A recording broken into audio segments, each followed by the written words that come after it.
the arrival of the Minister for Finance carrying the famed briefcase. The Minister has already taken his seat in the dais and is now waiting for the procession of the Speaker that will be led by His Excellency, the President of the Republic of Uganda. So as we await the arrival of His Excellency, the President, we kindly ask that you take up your seats. We'll ask all our guests in the reception tents to please make your way back to the main tents. Thank you very much. Once again, over to the police and the prisons band.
Thank you very much.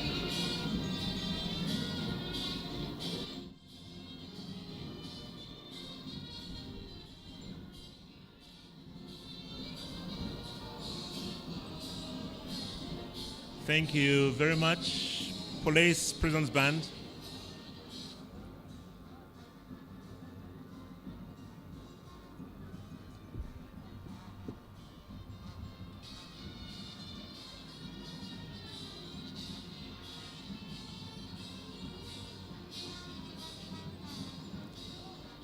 To all our distinguished guests, I'm sure many of you will have noted the movements that are currently taking place. The team, the procession is starting to form now. We have the Right Honorable Speaker, the Deputy Speaker, the Clerk to Parliament, and service chiefs that are now lining up at the edge of the red carpet in preparation of the arrival of His Excellency, the President of the Republic of Uganda.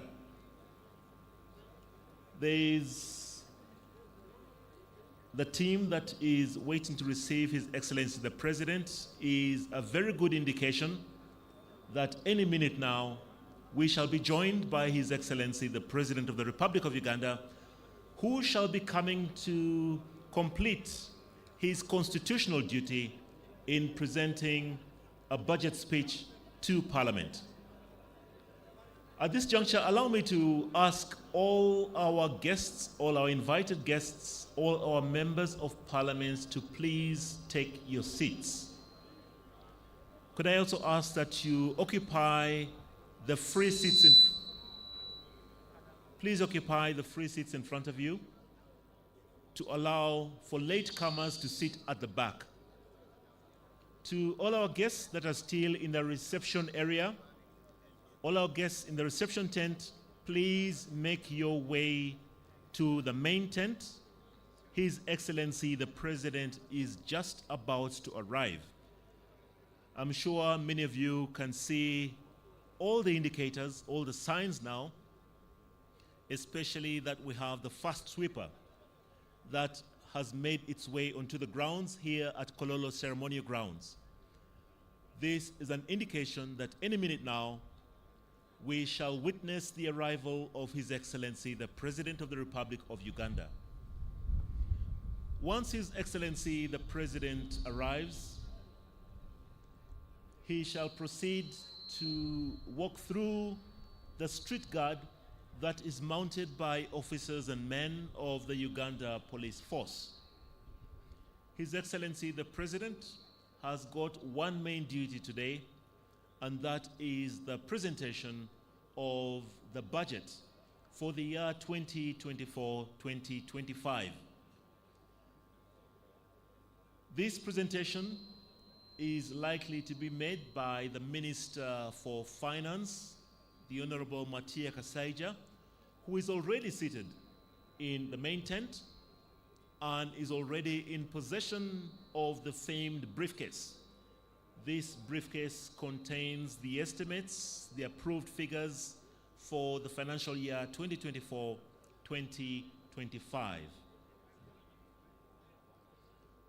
Once again, to all our guests that are seated in the reception areas, if you're seated in the reception or refreshment tents, please make your way over to the main tents so that we can have an orderly start to this parliamentary session.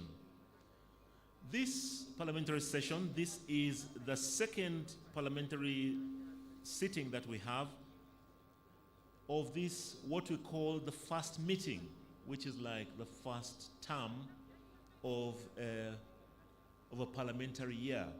Last week, we officially opened Parliament for the fourth session, which is the fourth year of Parliament. And we convened here at Kololo to receive an address from His Excellency the President on the state of the nation. And amongst the things that he mentioned was about the key priorities that he hopes to achieve or implement during the financial year 2024-2025. So our gathering today is now to actually put figures that will now facilitate the priorities that His Excellency had mentioned in his address last week. So once His Excellency comes through, we expect that he shall go through the street guard, be received by the receiving party, and then the Speaker's procession shall form, and we shall allow for His Excellency to sign the visitor's book before we can continue with the procession.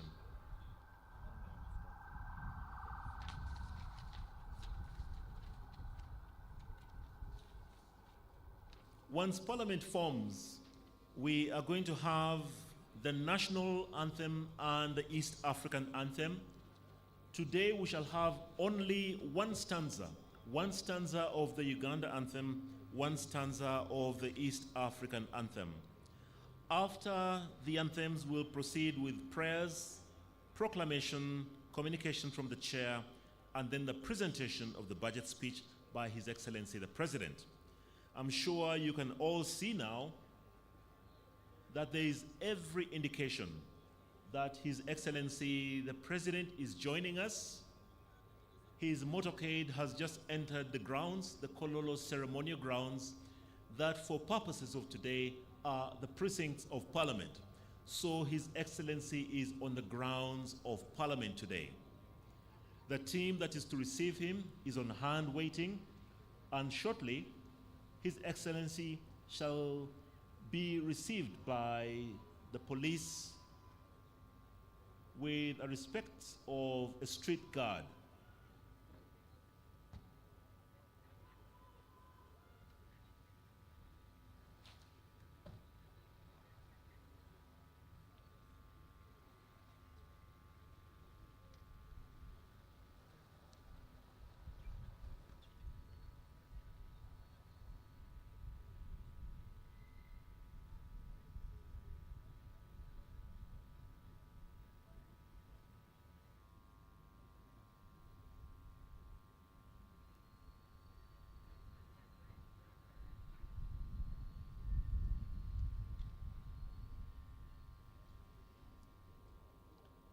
So once again, I kindly ask that you take up your seats. All our guests or members of Parliament, please take up your seats. If you could kindly occupy the seats to the front so that we shall limit visible movement. His Excellency the President is just about to step out of his official limousine and walk through the street guard before he is received by the receiving party, comprising the Right Honourable Speaker, the Deputy Speaker of Parliament, the Clerk to Parliament, and senior officials, as well as the service chiefs.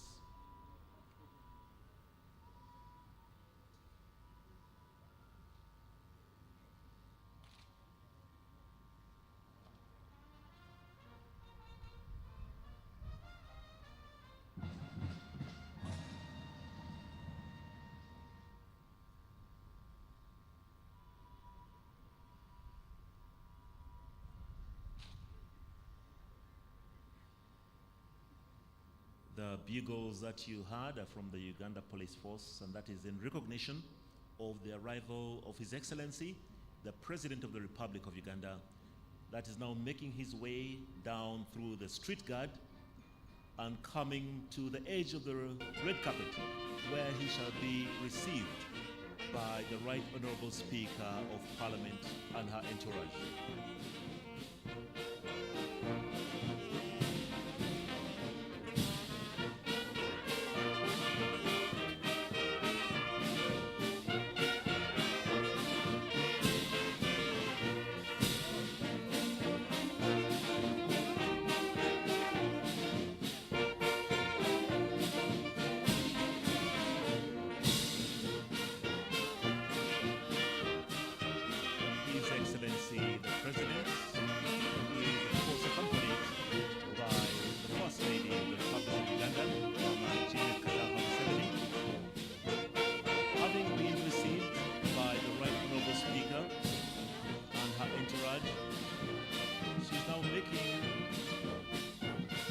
His Excellency is now making his way presidential tent where he shall sign the official visitor's book.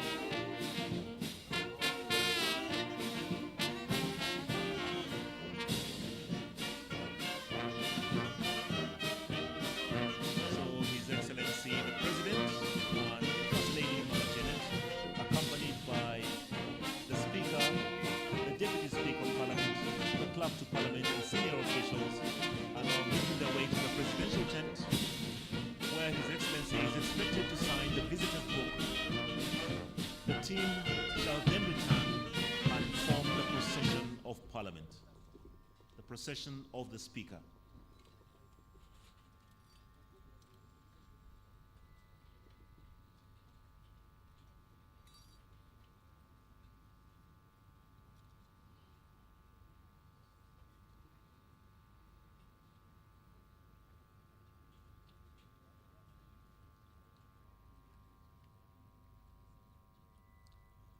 Just a reminder that today we are going to witness the second sitting of the first meeting of the fourth session of this 11th Parliament of the Republic of Uganda.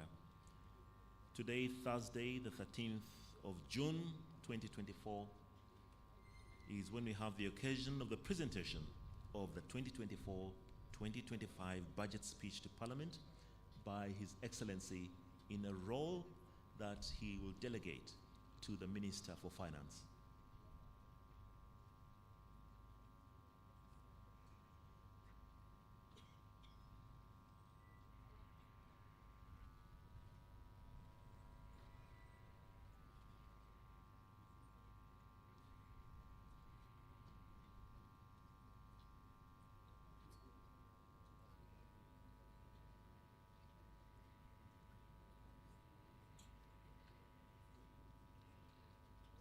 We invite the media to kindly step back now to allow for everybody to have a clear view of His Excellency the President signing the visitor's book, and thereafter of the formation of the Speaker's procession.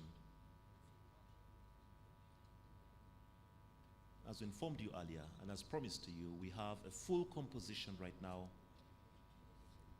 with the head of the executive, the head of the judiciary, and the head of the legislature, the three arms of government coming together once again to witness and be part of the presentation of the budget speech to Parliament for the year 2024-2025.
So His Excellency the President has been properly received and he has signed the visitor's book, and Parliament is just about to commence with the procession of the Speaker. Thank you very much.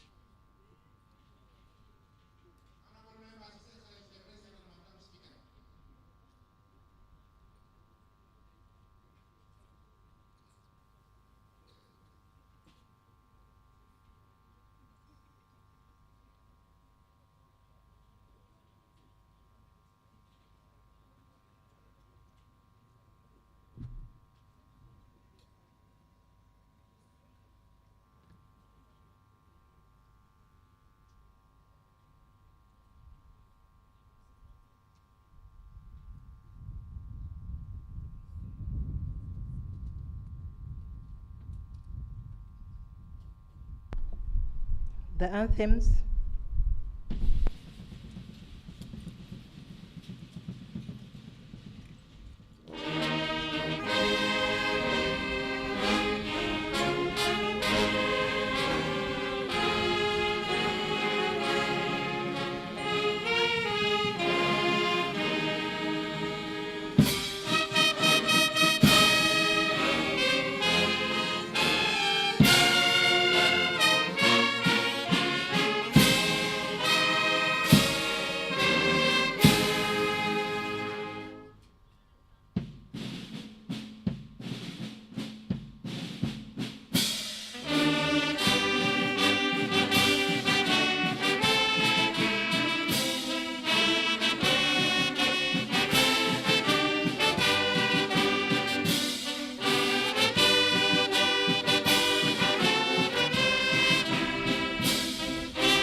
Prayers.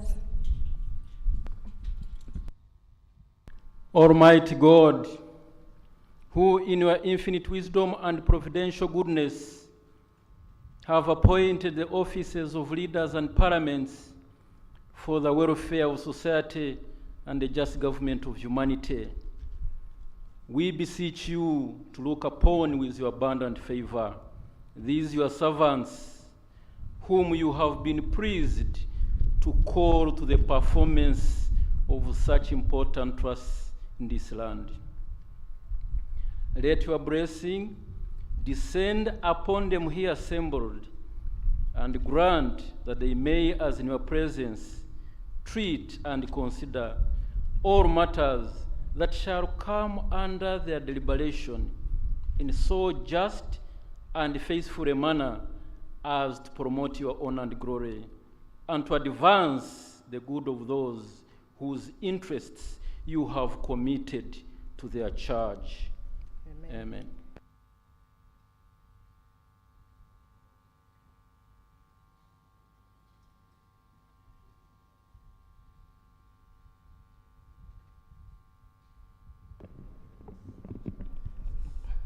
Proclamation by the Right Honorable Speaker of Parliament of Uganda.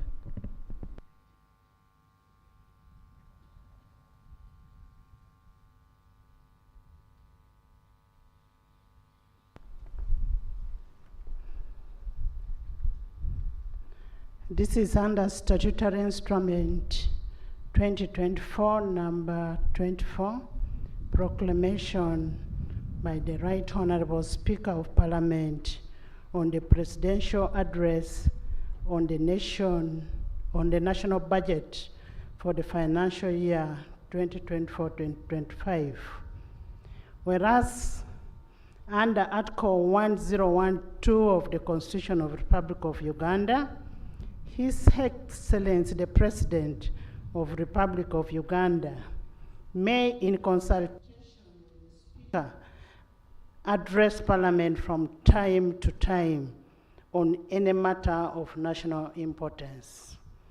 Aware that His Excellency the President of the Republic of Uganda, in accordance with the Article 1012, indicated to the Speaker of Parliament his intention to address Parliament and the nation on the national budget for financial year 2024-2025.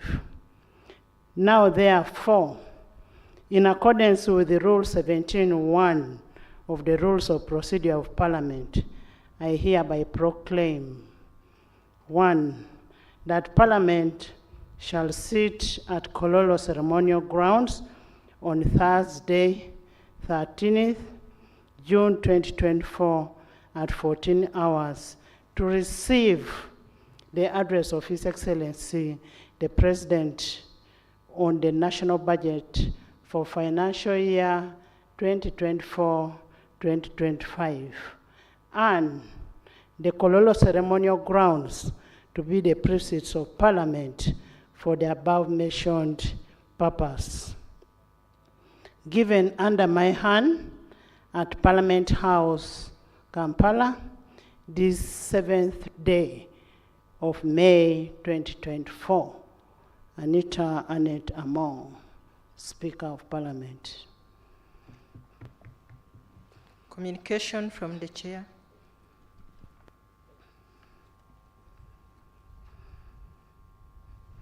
Your Excellency, the President of the Republic of Uganda, Yoweri Kaguta Museveni, accompanied by the First Lady, Mama Janet Kataha Museveni, who also doubles to be the Minister of Education and Sports. Her Excellency, the Vice President, Major Retired Alupo Jessica Eper, His Lordship, the Honorable Chief Justice, Chigamoy Alphonse Owiny-Dollo, the Right Honorable Deputy Speaker of Parliament of Uganda, Right Honorable Thomas Tayebwa, the Deputy Chief Justice, His Lordship Richard Butera, the Right Honorable Prime Minister Robin Anabanja and her deputies, the Honorable Leader of Opposition in Parliament, Honorable Senyonyi Joel, the Cabinet Ministers and Ministers of State,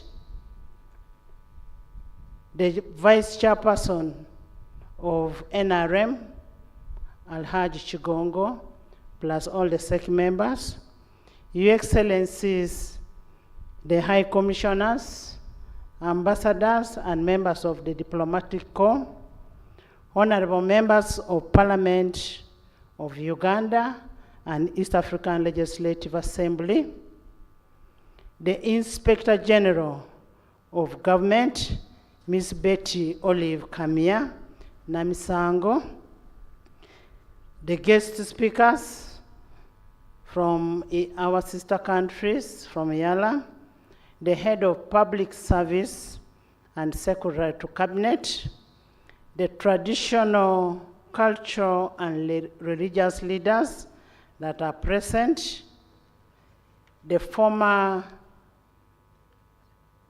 leaders,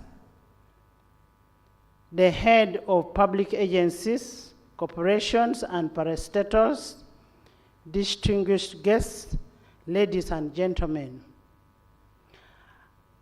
I welcome you to the second sitting of the fourth session of 11th Parliament. You're most welcome.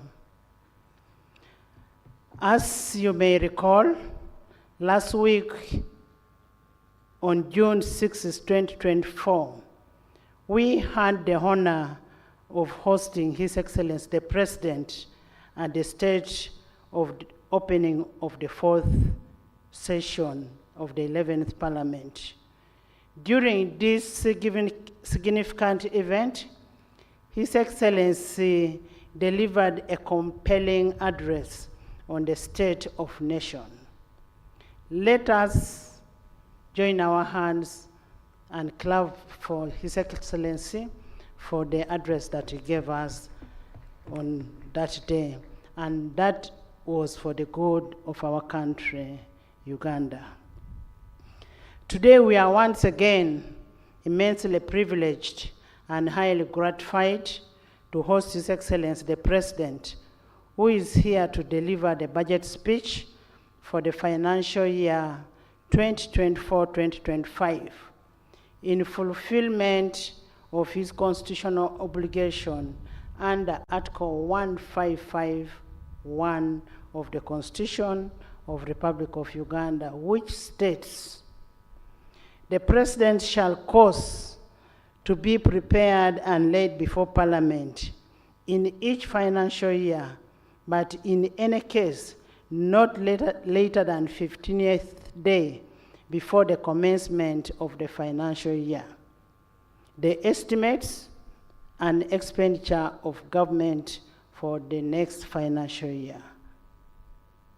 Honorable members, today's budget speech is a culmination of a rigorous and comprehensive consultative process, which usually spans from a period of August to May in any given financial year. This process involves the various stakeholders and majorly guided by the 1995 Constitution of Uganda, the Public Finance Management Act 2015, the National Audit Act 2008, and the Local Government Act 1997. Your Excellency, the Parliament of Uganda has appropriately adopted its rules of procedure in Part 24 to preserve and foster participation and consultation during the entire budget process. This part of the rule of procedure comprises of 11 rules covering aspects such as the National Budget Framework Paper, the Ministerial Policy Statements, supplementary budgets, and appropriation. By so doing, Parliament is able to gather a wide range of perspectives, views, and opinions in shaping and informing the consideration of the national budget. In all this, legislature is guided by the principle that the national budget should reflect the shared values and priorities of our beloved nation and its people. Your Excellency, allow me briefly underscore some key milestones achieved by legislature during the budget consideration process. Pursuant to Section 9, 5 and 8 of the Public Finance Management Act and Rule 145 of the Rules of Procedure, the House approved the National Budget Framework Paper 2024-2025, 2028-2029 on 31st January 2023.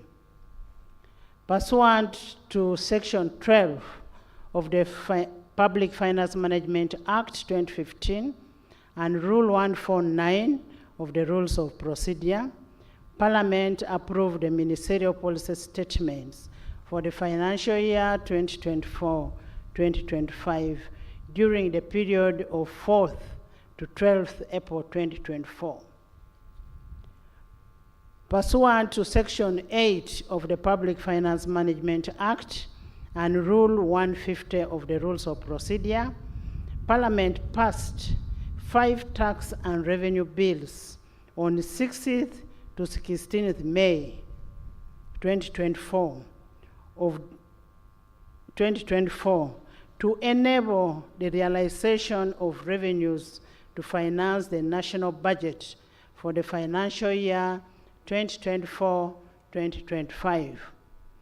In furtherance to Section 14 of the Public Finance Management Act 2015 and Rule 151-152 of the Rules of Procedure, Parliament approved the national budget for financial year 2024-2025 on 16th day of May 2024.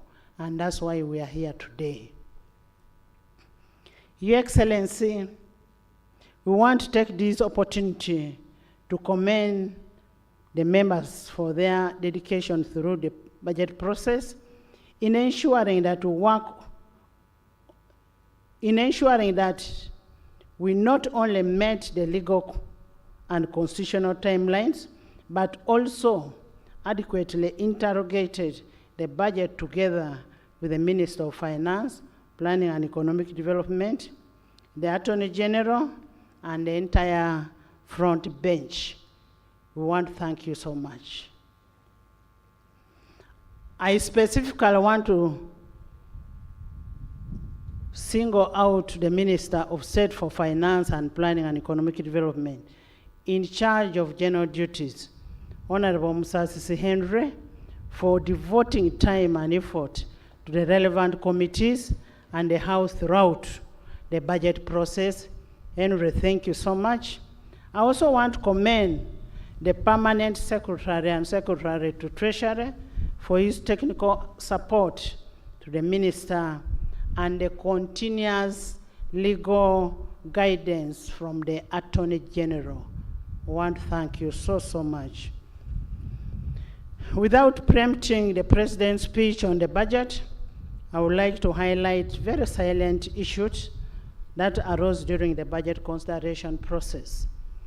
One, the need for continuous resource allocation to agricultural mechanization, agro-industrialization, and value addition as a bedrock to wealth creation and a sustainable development.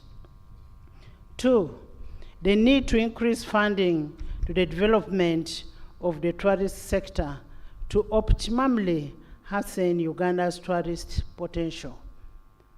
Three, the need to align resource allocation with the prevailing government policy on rationalization, that is RAPEX, which should translate into enhanced efficiency and elimination of duplication and wasteful expenditure.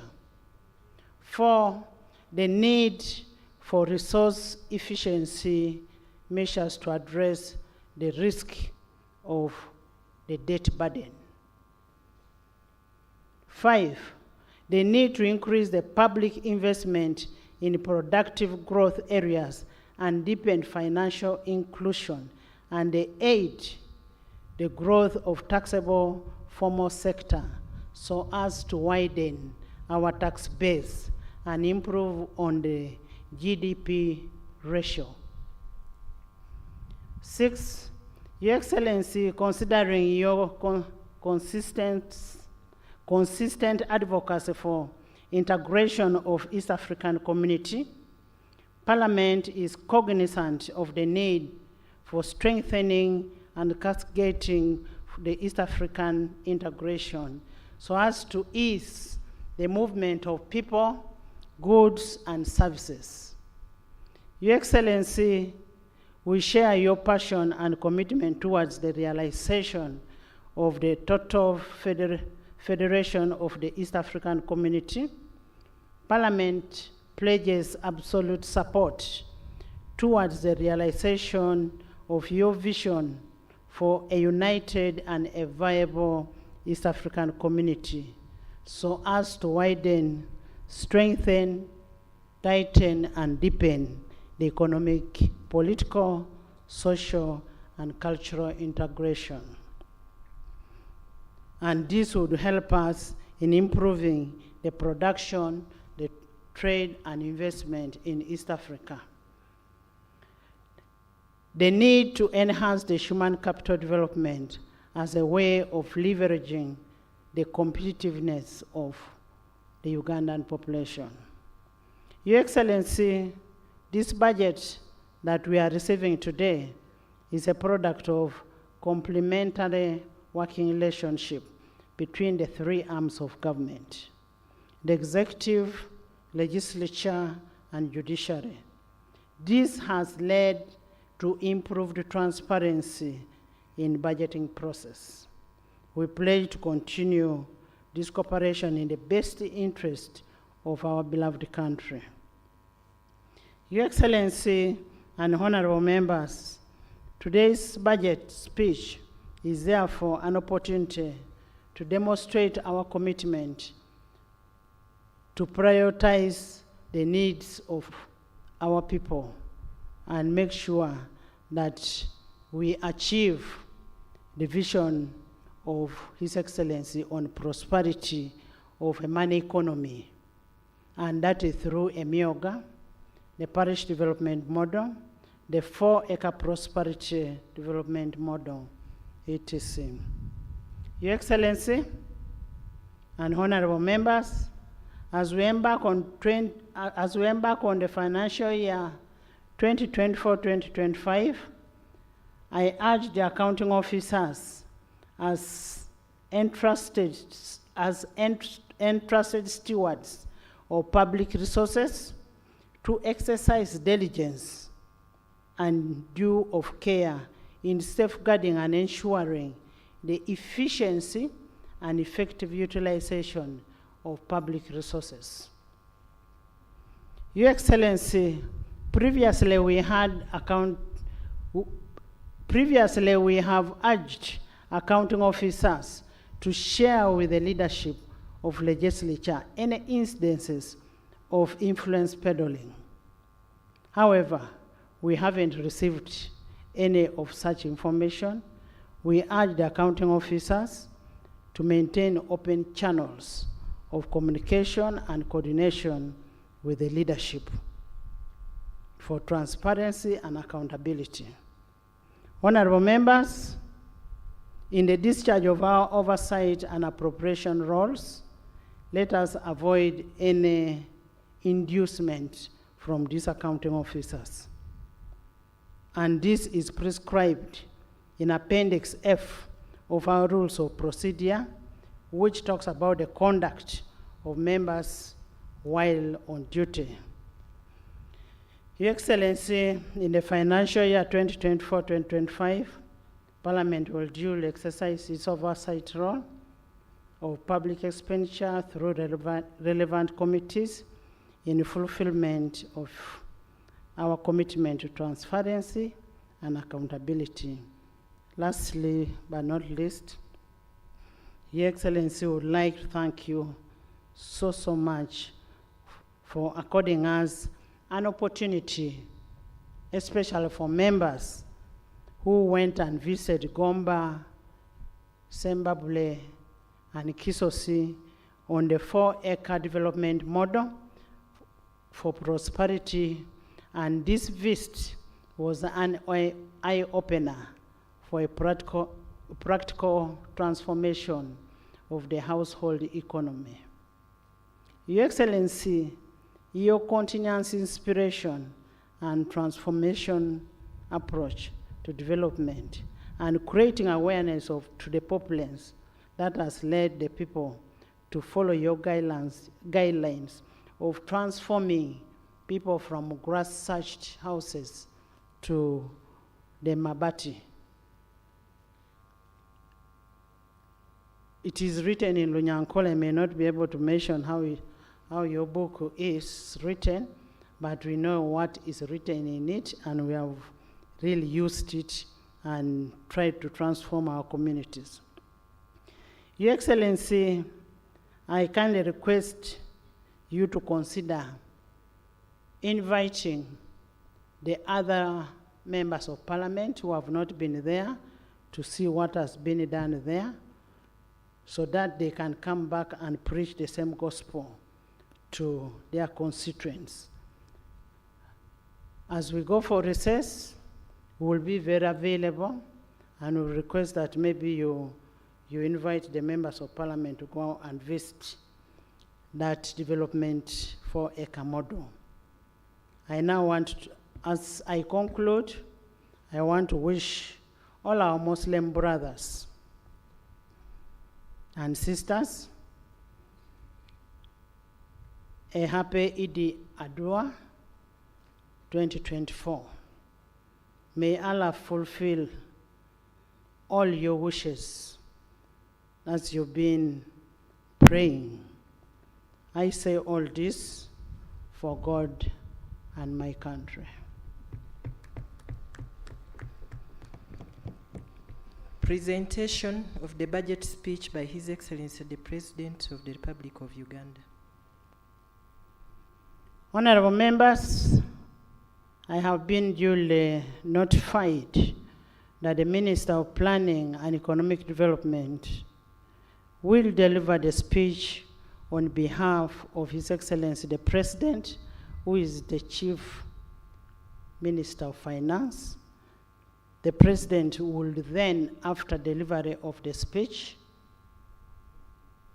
make his brief remarks on the budget of this financial year. I now take this opportunity to invite Honorable Kasaija, the Minister of Finance, Planning and Economic Development, to deliver the speech on behalf of the President.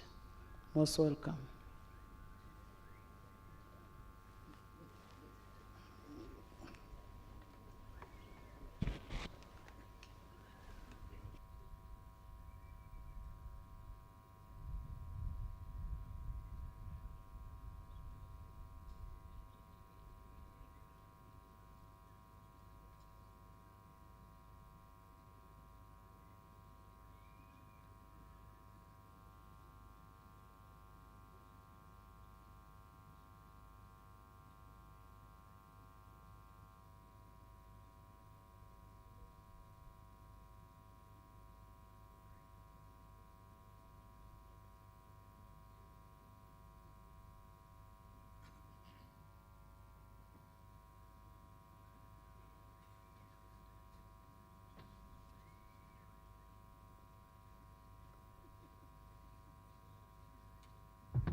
Your Excellency,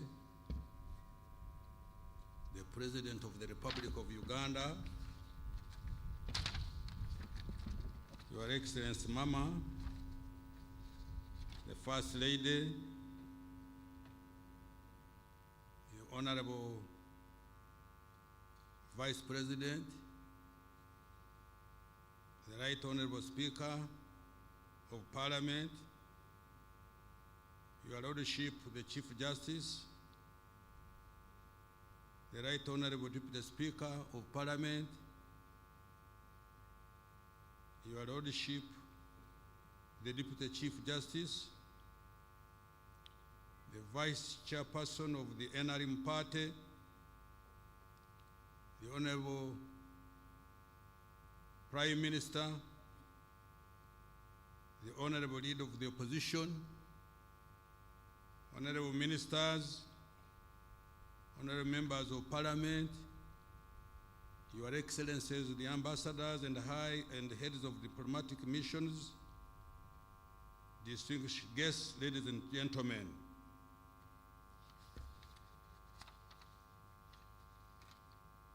All protocol observed. Madam Speaker, in fulfillment of Article 150, Part 1 of the Constitution, and on behalf of His Excellency the President, I rise to present to Parliament and to the nation at large the budget for financial year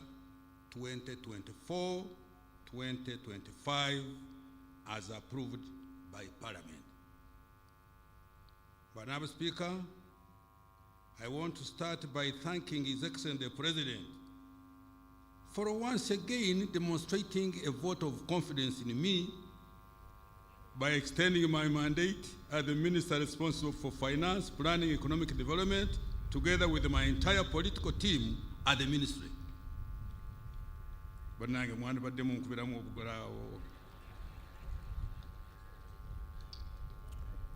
Madam Speaker, I congratulate HE the President for successfully hosting the 19th Summit of the Non-Aligned Movement and the 3rd South Summit of the G77 plus China, and assuming the chairmanship of both in January 2024.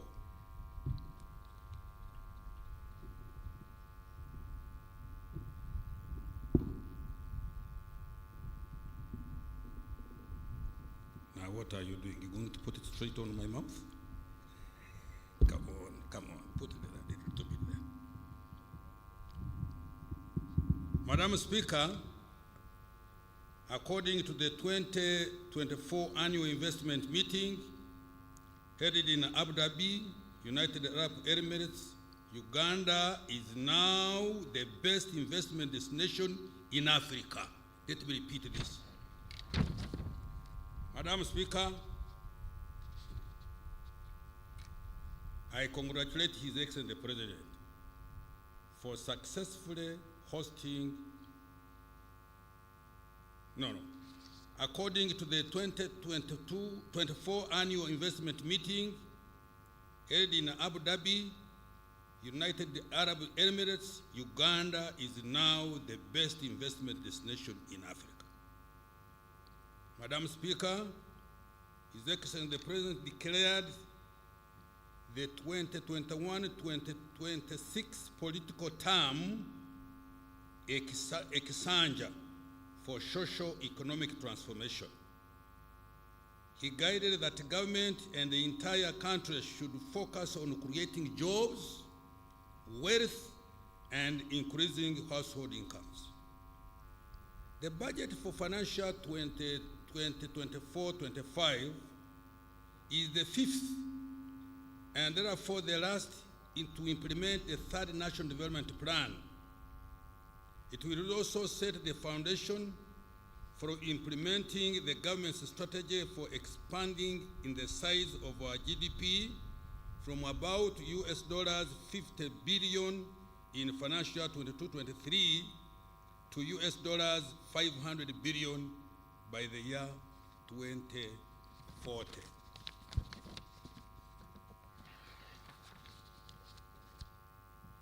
In order to consolidate the gains so far achieved, the theme for the coming financial year has been maintained as full monetization of the Uganda's economy through commercial agriculture, industrialization, expanding and broadening services, digital transformation, and market access.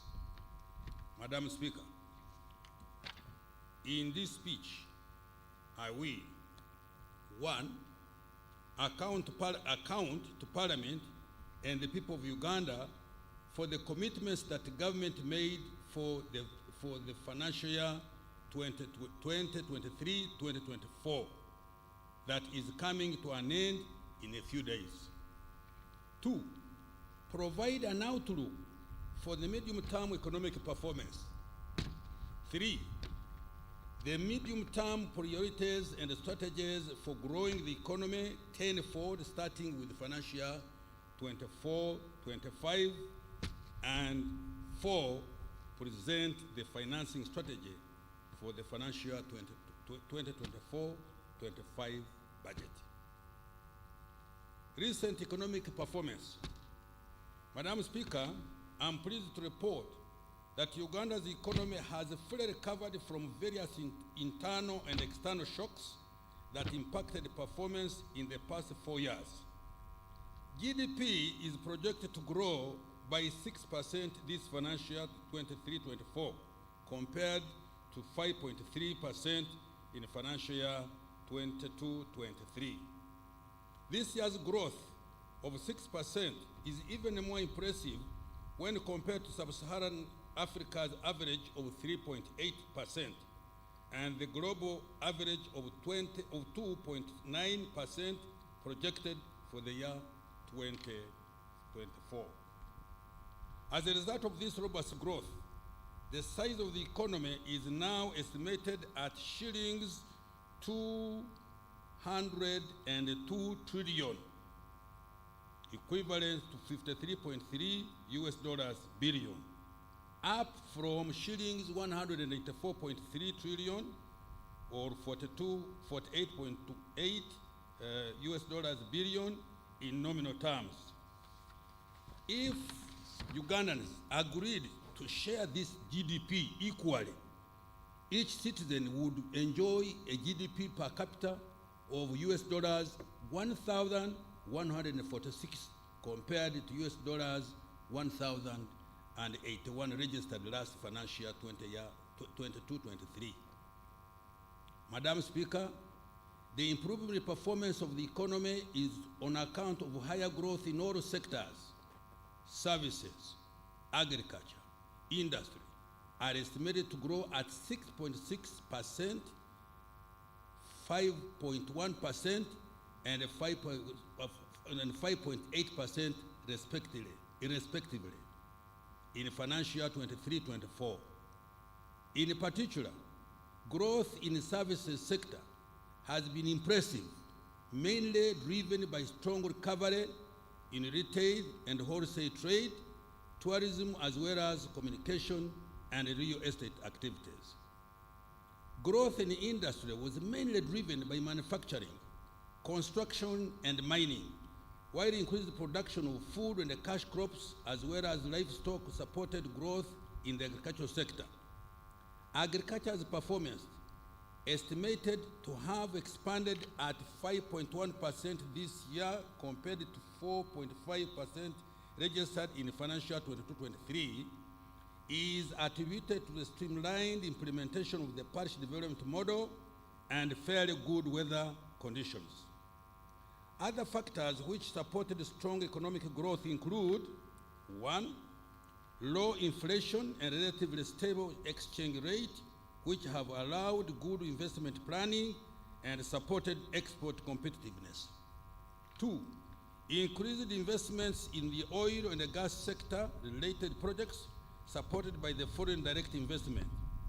3, higher external demand for Uganda's products, including agricultural and industrial products. 4, recovery of tourism supported by increased investment in tourism infrastructure and marketing. And 5, peace and security for persons and their property. I repeat this: peace and security for persons and their property. Madam Speaker, in March 2024, Uganda met the requirements to graduate from the category of least developed countries. Let me repeat. Madam Speaker, in March 2024, Uganda met the requirements to graduate from the category of least developed countries. Uganda also moved from the category of low human development to medium human development. This is the result of a consistent improvement in health, education, economy, and a decent standard of living. This is a big milestone achieved well before the country starts earning from oil exports. When oil and gas started to flow in the year 25-26 with the deliberate value addition to our raw materials and productive utilization of PDM and other wealth creation initiatives, attaining of prosperity for all and socio-economic will be faster. Madam Speaker, Uganda has contained inflation at an average rate of 3.2% in the 12 months to May 2024. Uganda's inflation is one of the lowest in the region. Annual headline inflation has reduced from the peak of 10.7% in October 2022 to 3.6% last month. The reduction has been a result of good coordination and of monetary and fiscal policies, leading to low inflation for most food crops, manufactured foods, and essential commodities like laundry, bar soap, sugar, and cooking oil. Interest rates. Madam Speaker, the commercial bank lending interest rates for shilling denominated credit reduced to 17.7% in April 2024 compared to 19.3% in April 2023. Interest rates in the domestic debt market have remained broadly stable, averaging 11.2% on the one-year government treasury bills.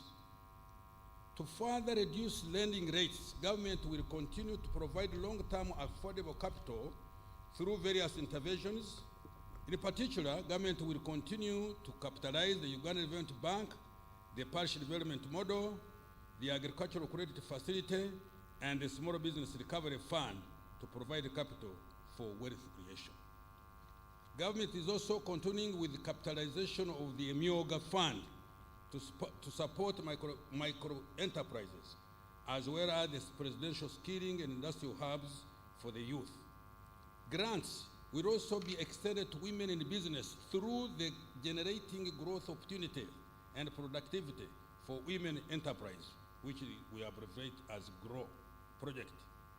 For exporters of manufactured products who face working capital challenges, the investment for industrial transformation and employment, which we call INVITE, that fund, worth of US dollars 210 million, which is shillings 800 billion, is going to kick off next financial year. Private sector credit, Madam Speaker, private sector credit increased to shillings 21.454 trillion in April 2024 from shillings 20.47 trillion in April 2023, an increase of 5.2%.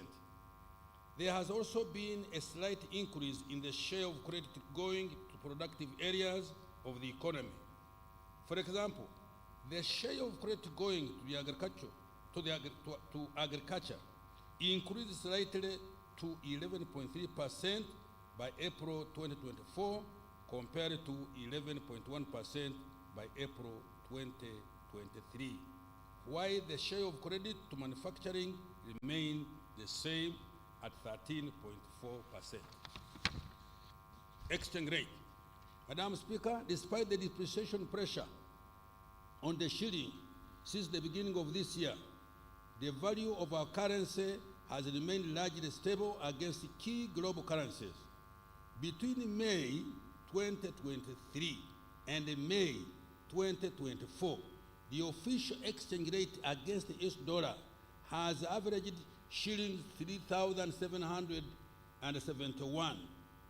The depreciation pressure on the account of exit of some of the offshore investors searching for more attractive interest rates offered on government papers in competing markets has been contained thanks for our good export performance and foreign direct investment inflows.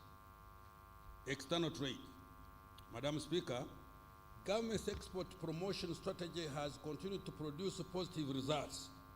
During the year ending April 2024, Uganda's exports increased by US dollars 2.534 billion to US dollars 7.71 billion compared to US dollars 4.938 billion in April 2023, representing a 34% growth.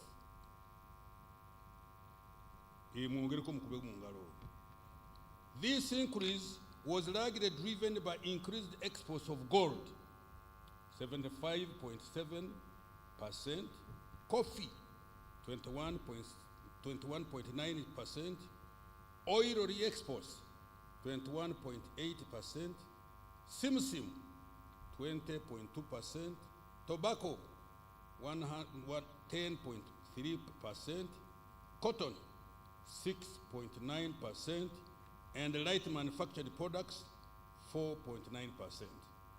The major destination of our exports are the East African Community countries, which account for 29%. Then we go to COMESA, 29%. Then we go to Middle East, 24%, and to Asia, for 20%. Madam Speaker, efforts to increase the value addition to exports have continued to yield positive results. Exports of manufactured products have continued to be significant contributors of export earnings. In particular, in year 2023, Cement exports reached US dollars 91.1 million, million. Sugar, US dollars 75.8 million. Plastic products, US dollars 62.6 million. Soap, US dollars 33.9 million. Beer, US dollars 25.8 million. This financial year 23-24, efforts to increase export performance have been strengthened through investing in targeted value addition initiatives and implementing several enabling trade policies. Madam Speaker, in the financial year ending, Uganda imported goods worth 12.9 US dollars billion compared to US dollars 10.3 billion in the year ending April 2023. This increase in imports was largely driven by an increase in private sector imports of 20%, mainly to develop our nascent oil and the gas sector. Foreign direct investment, remittances, and tourism. Madam Speaker, the inflow of foreign direct investment to Uganda amounted to US dollars 2.46 billion in financial year 22-23, and by December 23-24, additional FDI amounting to US dollars 1.27 billion had been attracted. Remittances by Ugandans living and working abroad increased to US dollars 1.43 billion in the calendar year 2023 from US dollars 1.3 billion in year 2022. Tourism revenues increased to US dollars 1.28 billion in calendar year 2023 from US dollars 1.07 billion in calendar year 2022. Employment. Madam Speaker, job creation ranks top on the government's socio-economic agenda. The number of workers subscribing to the various pension schemes in the country increased more than 3.4 million members in the financial year 23-24, an increase of 4.2% compared to 3.0%, sorry, 0.3 compared to 0.301 million members in financial year 22-23. Madam Speaker, the latest reports indicate that the direct beneficiaries of the Presidential Initiative on Jobs and Wealth Creation, EMIOGA, has reached 2,237,402 in December 2023. In the past 1 year alone, EMIOGA funds have created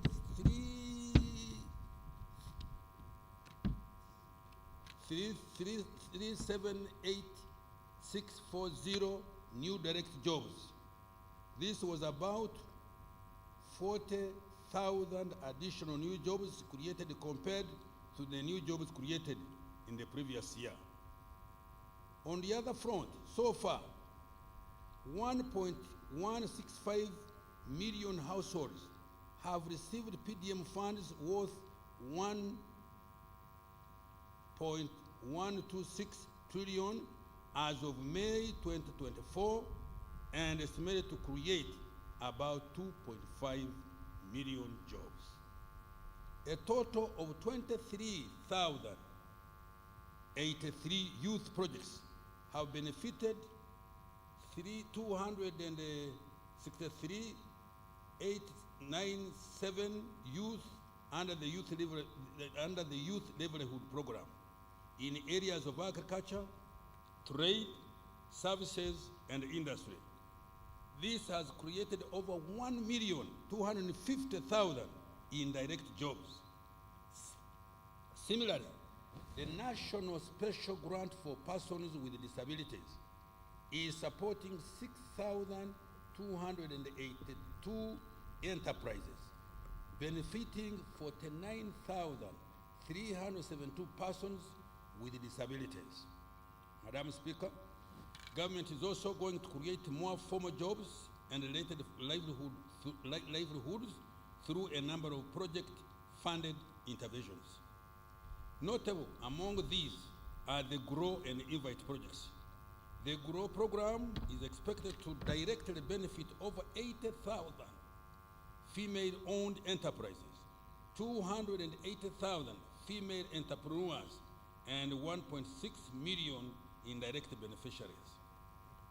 Another 200,000 new jobs are expected to be created from new investments through the INVITE project.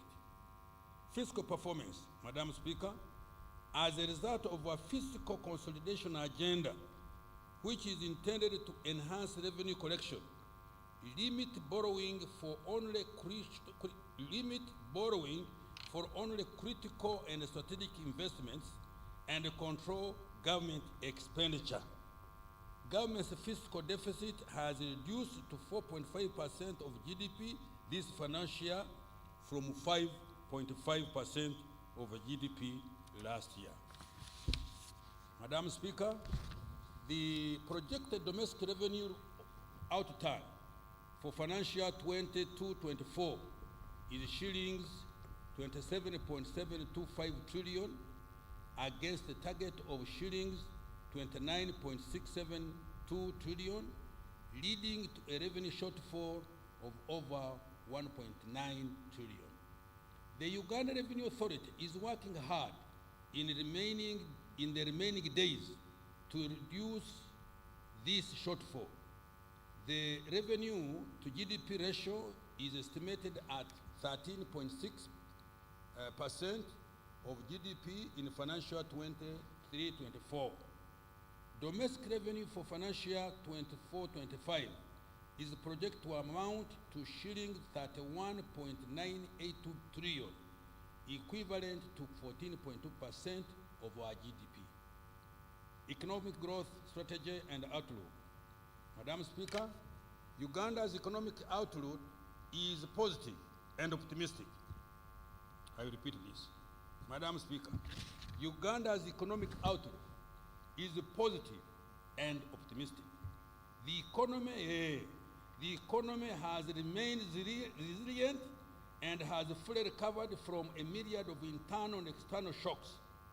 Next financial year, the economy is projected to get back to Uganda's steady state growth potential of between 6.4% and 7%, and double digit over the next 5 years. We are there.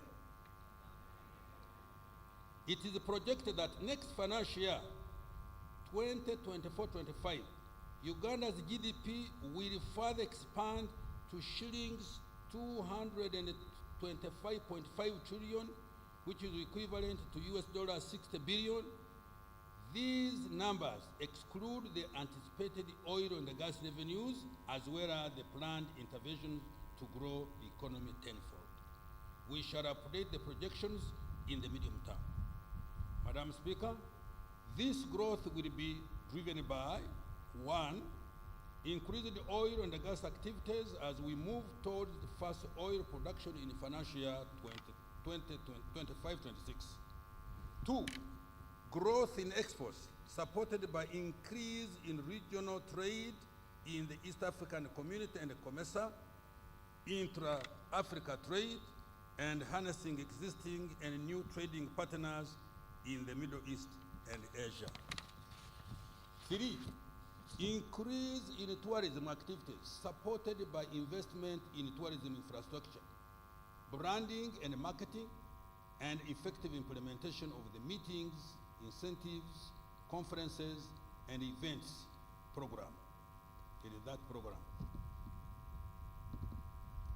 Agro-industrialization and light manufacturing supported by access to affordable credit through Uganda Development Bank, investments supported through Uganda Development Corporation, UDC, the Parish Development Model, Small Business Recovery Fund, EMIOGA, the Presidential Industrial Hubs for Youth Entrepreneurs, and programs to support exporters, as well as growth and productivity of women enterprises.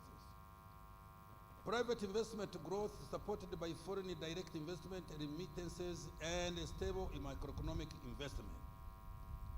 Continued investment in industrial parks, construction and maintenance of roads and bridges. And finally, rehabilitation of the meter gauge railway and the commencement of the standard gauge railway, expansion of ICT infrastructure, and provision of reliable and affordable electricity.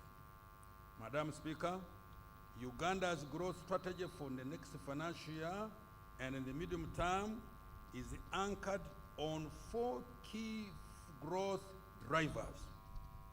1, agro-industrialization.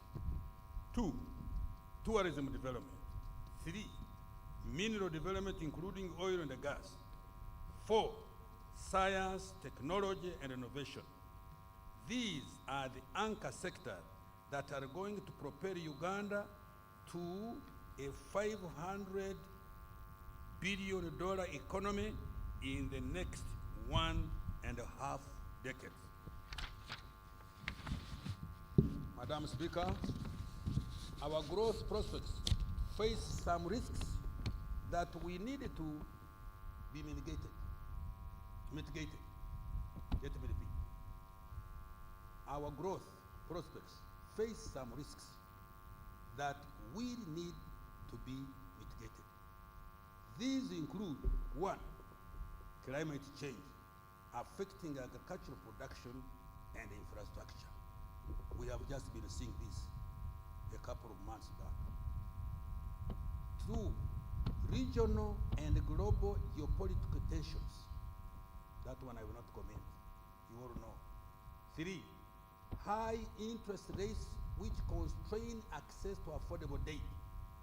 And 4, fluctuations in global commodity prices.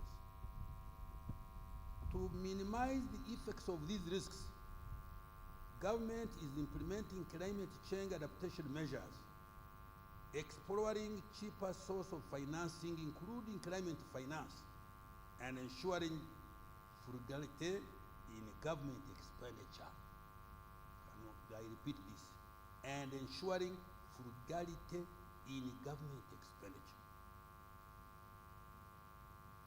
Now I want to account for financial year 23-24 and the priorities for financial year that we are talking about. Madam Speaker, in the national budget for the financial year we are ending, 23-24, that I presented here on June 15th last year, government made a number of commitments intended to deliver on NDP3 priorities, as well as promises we made to the people of Uganda under the NRM manifesto for 21-26. In this section, I provide accountability for what government has achieved so far and what it intends to do to ensure that commitments to the citizens are are to a large extent fulfilled. Madam Speaker, I will start with what we have achieved by investing in the people of Uganda through prioritization of healthcare, education, water, sanitation, and hygiene.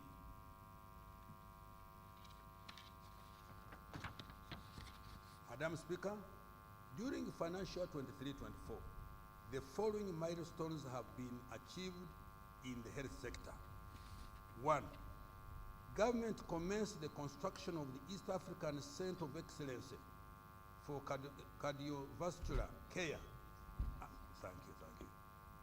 At the Uganda Heart Institute, located in Naguru, and fast-tracking the completion of the East African Center of Excellence for Oncology in Kampala and associated regional centers in Gulu, Mbarara, Arua, and Mbale.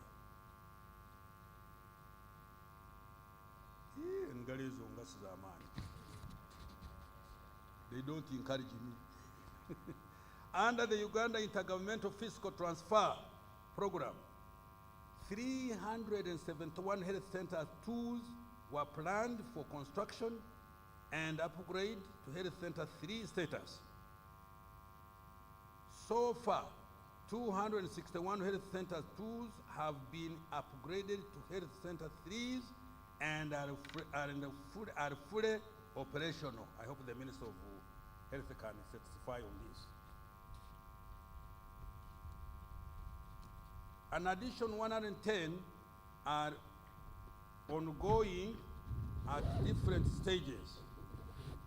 Meanwhile, 10 hospitals were rehabilitated in Usolwe, Kapchorwa, Kambuga, Wenge, Koboko, Amuria, Kotido, Kaberamaido, Kaworo, and Kitgum districts.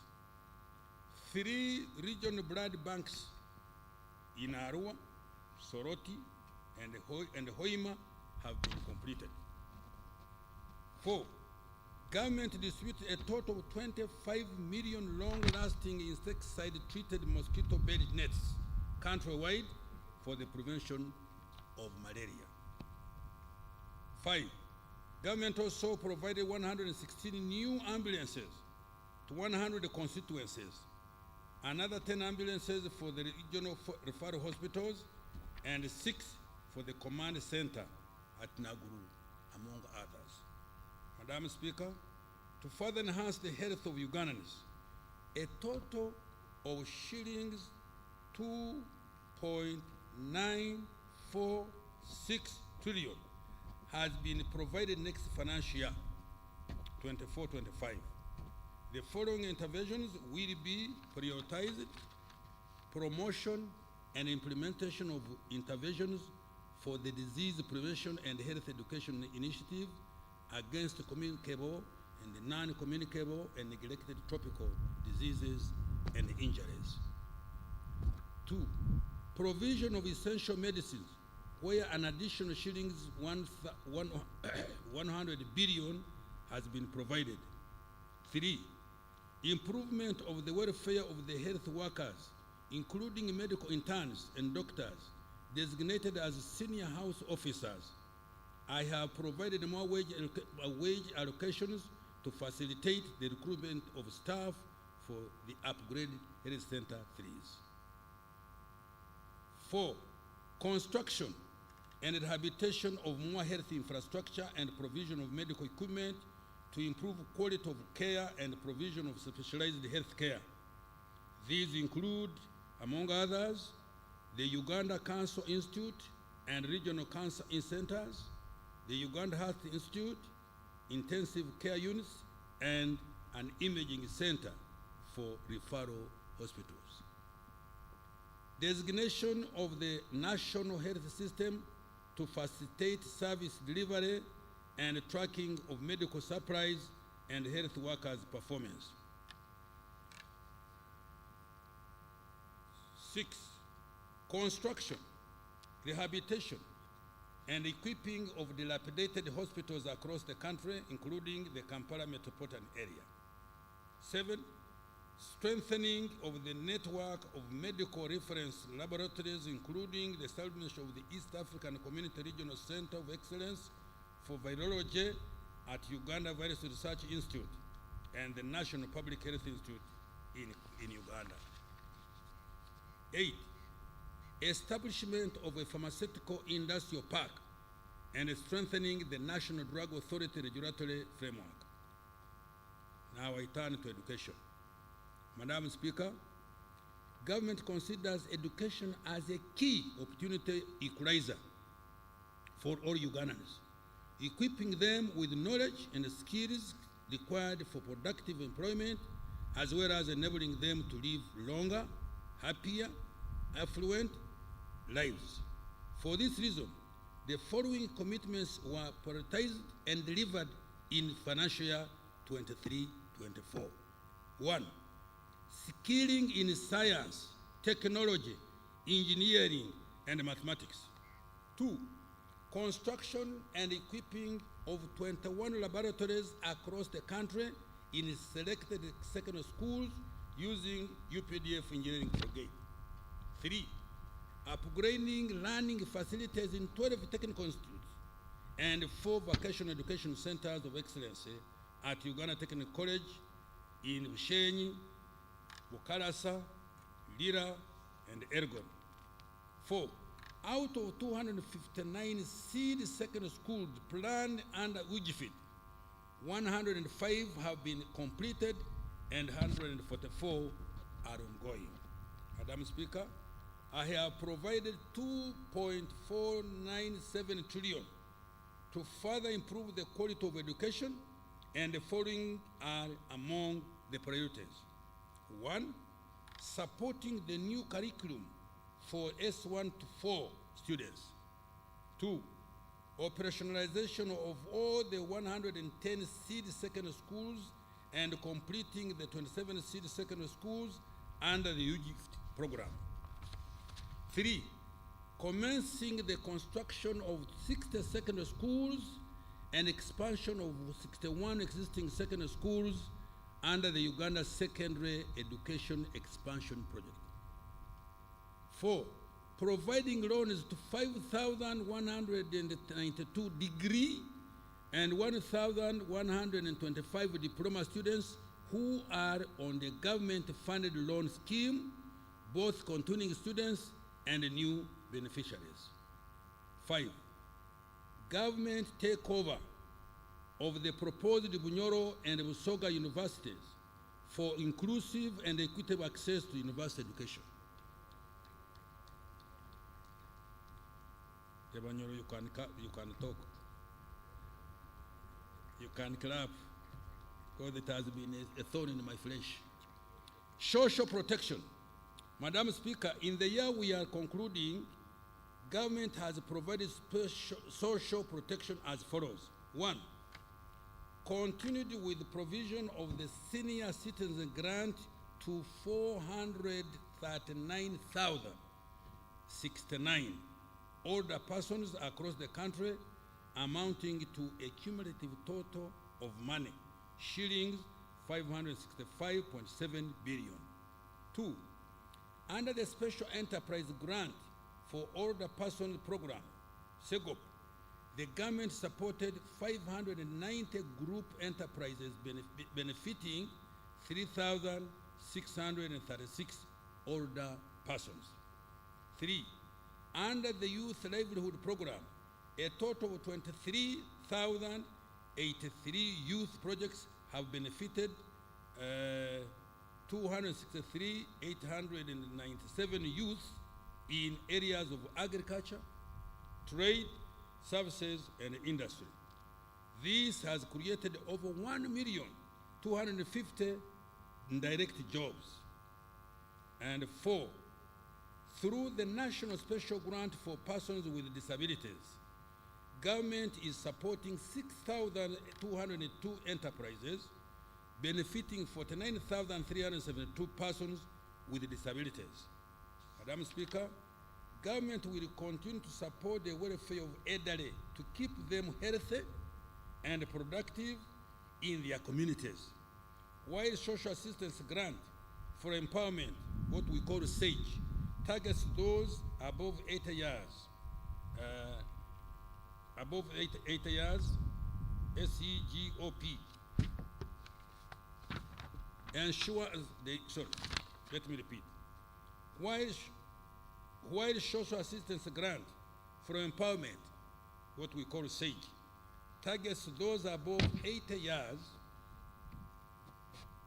SEGOP ensure the inclusion of those in the age bracket of 61 to 71 years. That is for us now.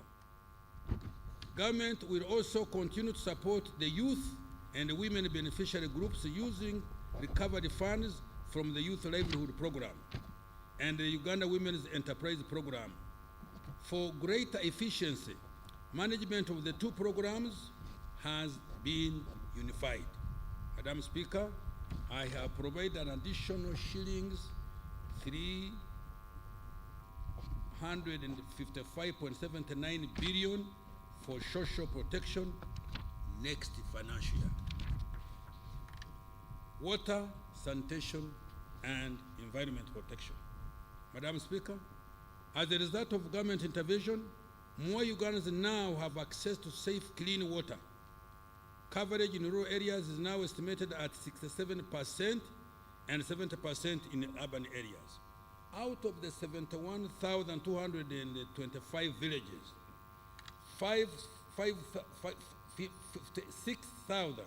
6,617 villages have been served with at least one safe water source. In financial 24-25, clean water coverage will increase to 70% and 85% in rural and urban areas respectively. In the rural areas, the target is to reduce the distance to the nearest source of clean and safe water for human and animal consumption to less than 1 kilometer, while in urban areas to less than 500 meters. The following are among the priorities we have budgeted for for the next financial year. 1, construction of 52 large solar-powered water supply systems in 19 districts that are currently at less than 50% water coverage. These are, let me mention them: Agago, Yumbe, Amudat, Kabong, Bulambuli, Buvuma, Buyende, Namuyingo, Rakai, Nakaseke, Sembabuli, Kibale, Kasese, Kiegegwa, Mubende, Yantonde, Kakumiro, Sanda, and Kisoro. Construction of another 15 solar-powered water supply systems in the rural growth centers of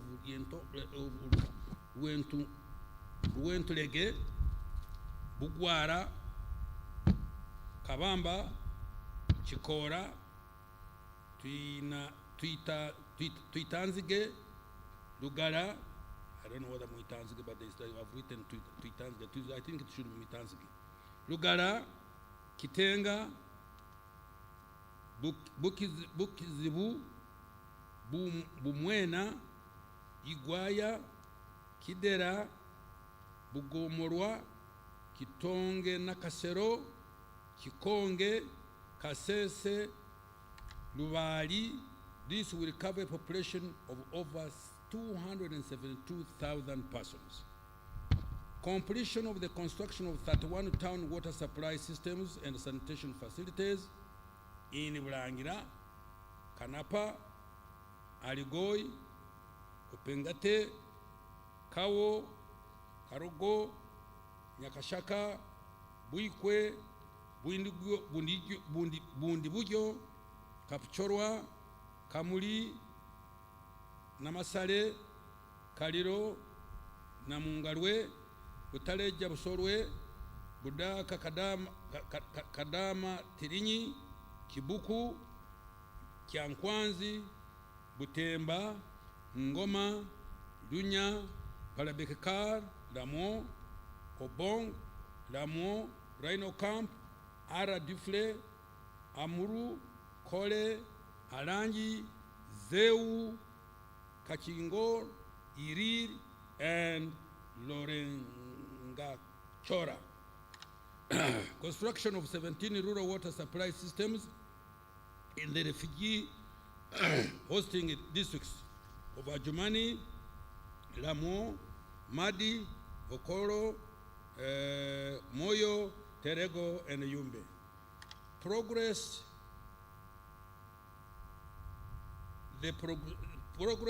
The construction of 26 water supply systems at various stages in Manafa, now at 80%, Mukura 40%, Kidera 40%,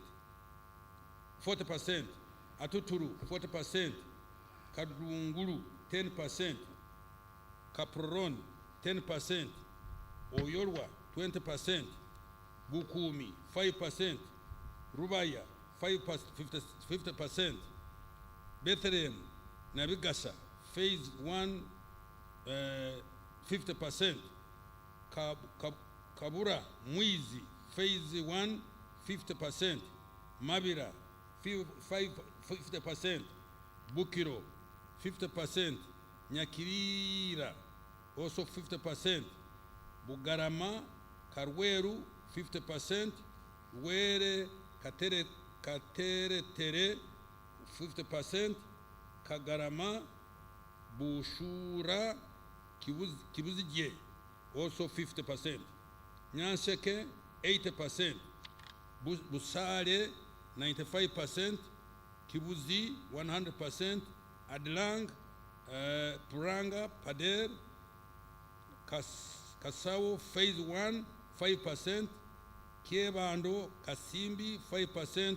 Nabilatuk, and Dozilang. Increasing the water for production storage capacity for commercial farmers from 52.6 million cubic meters to 76.8 million cubic meters.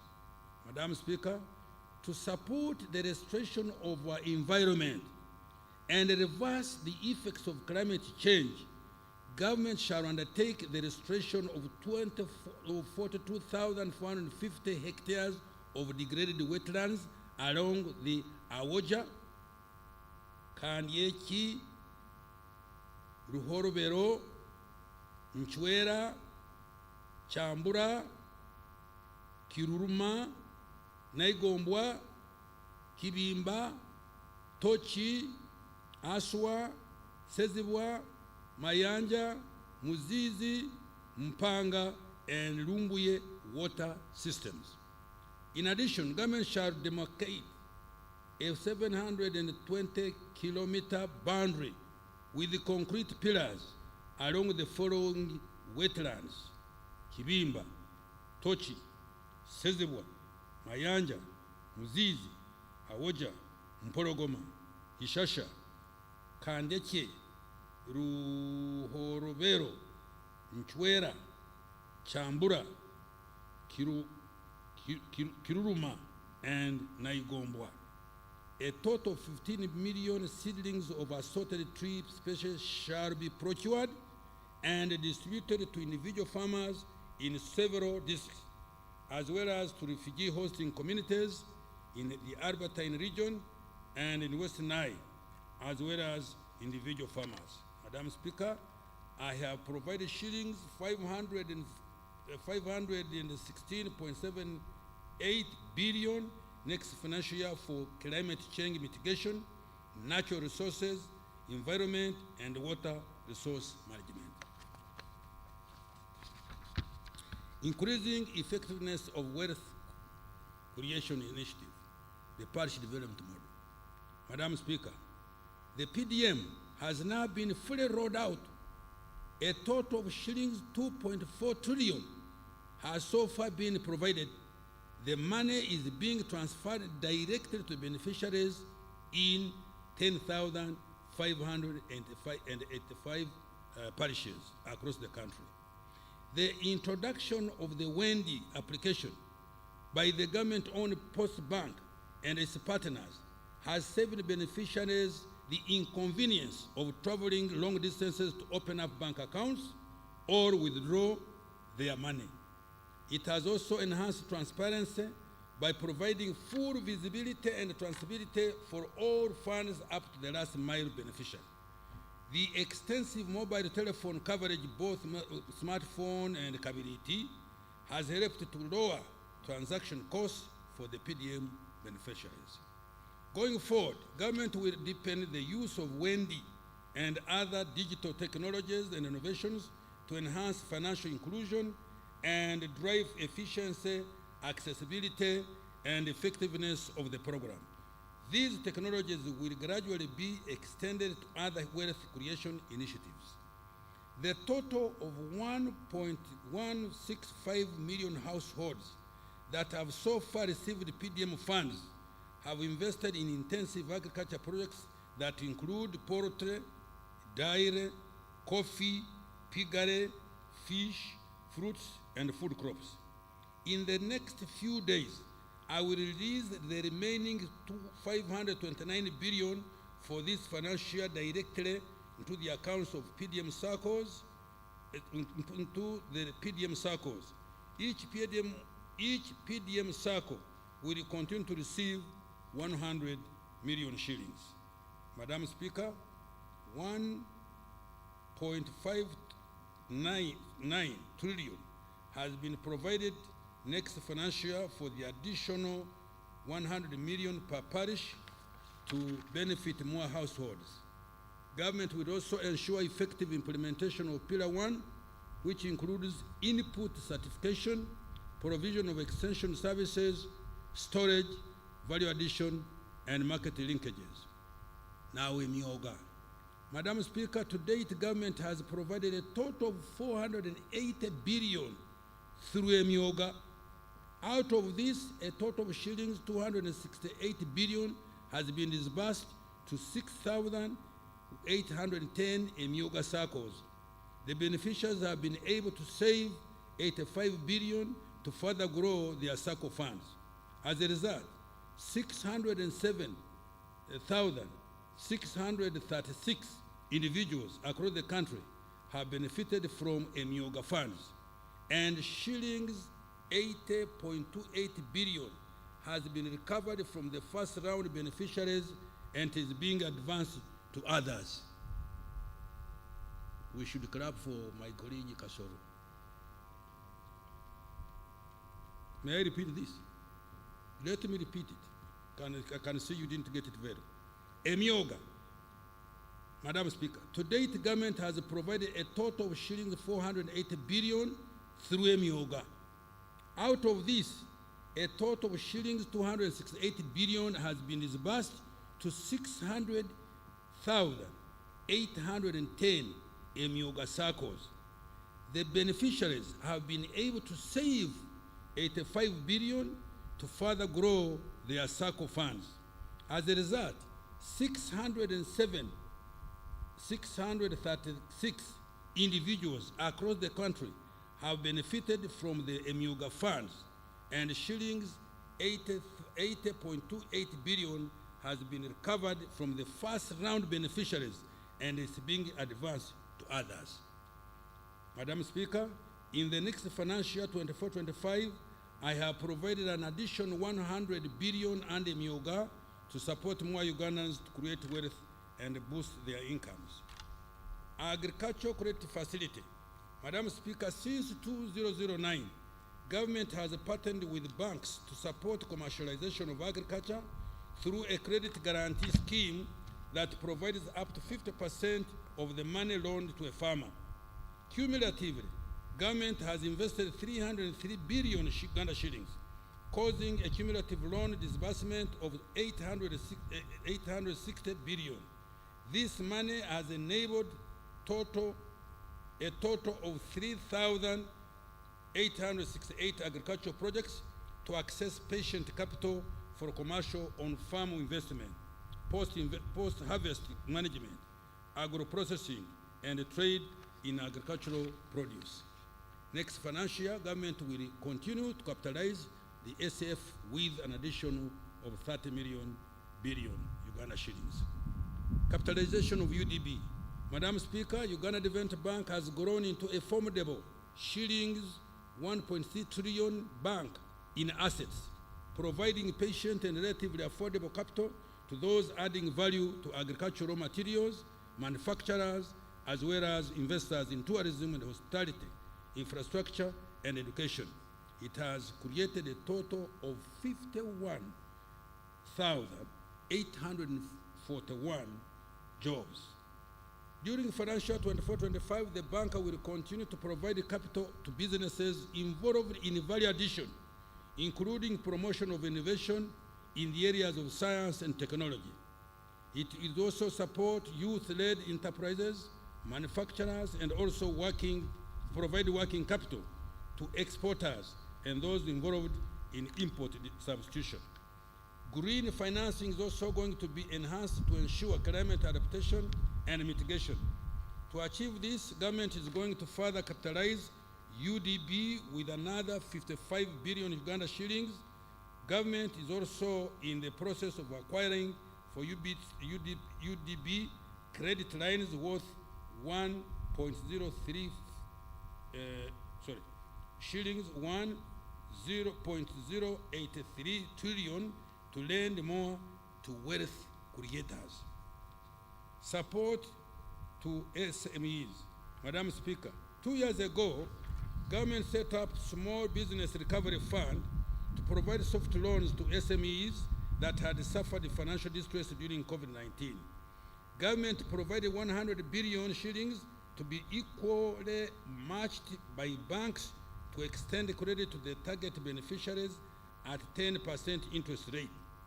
At a disbursement of 18.4 billion so far, supporting 1,454 businesses. Uptake of this fund has been low. Next financial government and the Bank of Uganda are going to relax the requirements to ensure increased uptake of the SBF,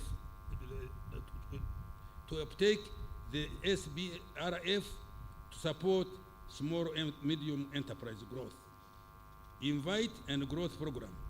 Madam Speaker, government is also implementing 2 programs, namely the Generating Growth Opportunity and Productivity for Women Enterprise, GROW, worth US dollars 217 million or shillings 824 billion.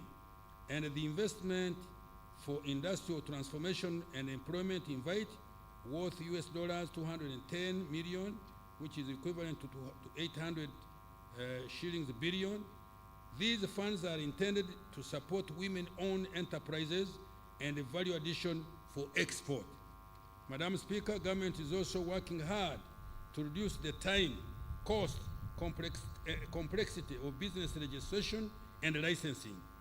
A business facilitation center has been set up to centralize all business investor-related services to speed up registration and operationalization of businesses. Services that used to require weeks or months are now accomplished in just a couple of hours. This is going to enhance Uganda's competitiveness even further. Agro-industrialization. Madam Speaker, government is committed to commercializing agriculture to enhance production and productivity and improve competitiveness of agricultural products in both regional and international markets. The following are some of the key milestones achieved during this financial year in the area of agro-industrialization. 1, establishment of an infra-safe facility at Namulongo to help in the management of aflatoxins in cereals and nuts. 2, construction of the local anti-tick vaccine manufacturing facility also at Namulonge to produce vaccines against tick-borne diseases. This will save the country US dollars 1.1 billion, which is lost annually due to tick-borne diseases, and tap into the shillings 3 trillion regional market for meat and milk. Increase the coverage of large-scale farmer mechanization to 40% from 32% in financial 22-23. A total of 1,240 tractors with all their accessories and additional 750 units of single-axle trucks were procured and distributed countrywide. Government also provided a number of policy tax-related support to private sectors so that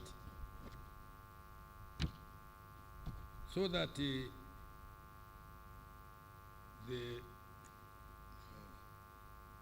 forget about that.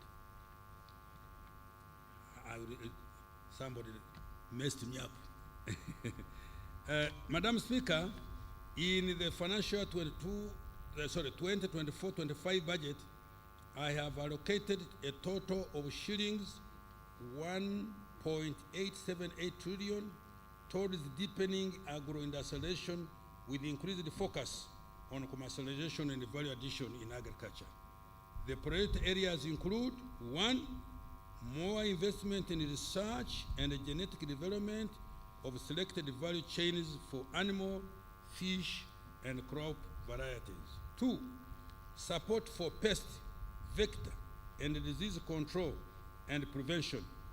In particular, I have provided an additional 427.21 billion to procure and distribute 44 million doses of vaccines against foot and mouth disease. After the current vaccination exercise, farmers will access the vaccines through government stores by meeting 100% cost of the vaccine, while the government will cover the cost of vaccine administration. Support to narrow to roll out the anti-tick vaccine, starting with 20 million doses. 4, de-risking agriculture through supporting increased production and productivity, as well as value addition for all priority value chains. 5, more support for agricultural mechanization. 6, increased investment in small and large irrigation systems, particularly solar-powered irrigation. 7, support for seed multiplication through the Uganda prisons to increase seed availability for PDM beneficiaries. And 8, additional credit support to large-scale commercial farmers to ensure food security and increased exports. Now we turn to tourism development. Madam Speaker, Uganda has increasingly regained her global position among the top 10 best tourism destinations in the global tourism ranking.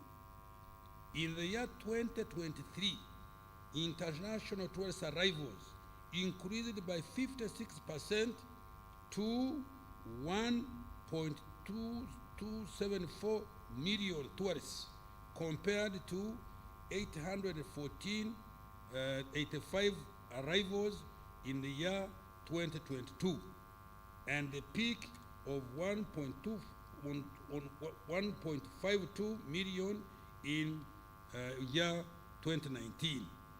The international tourism receipts reached US $1.03 billion in calendar year 2023.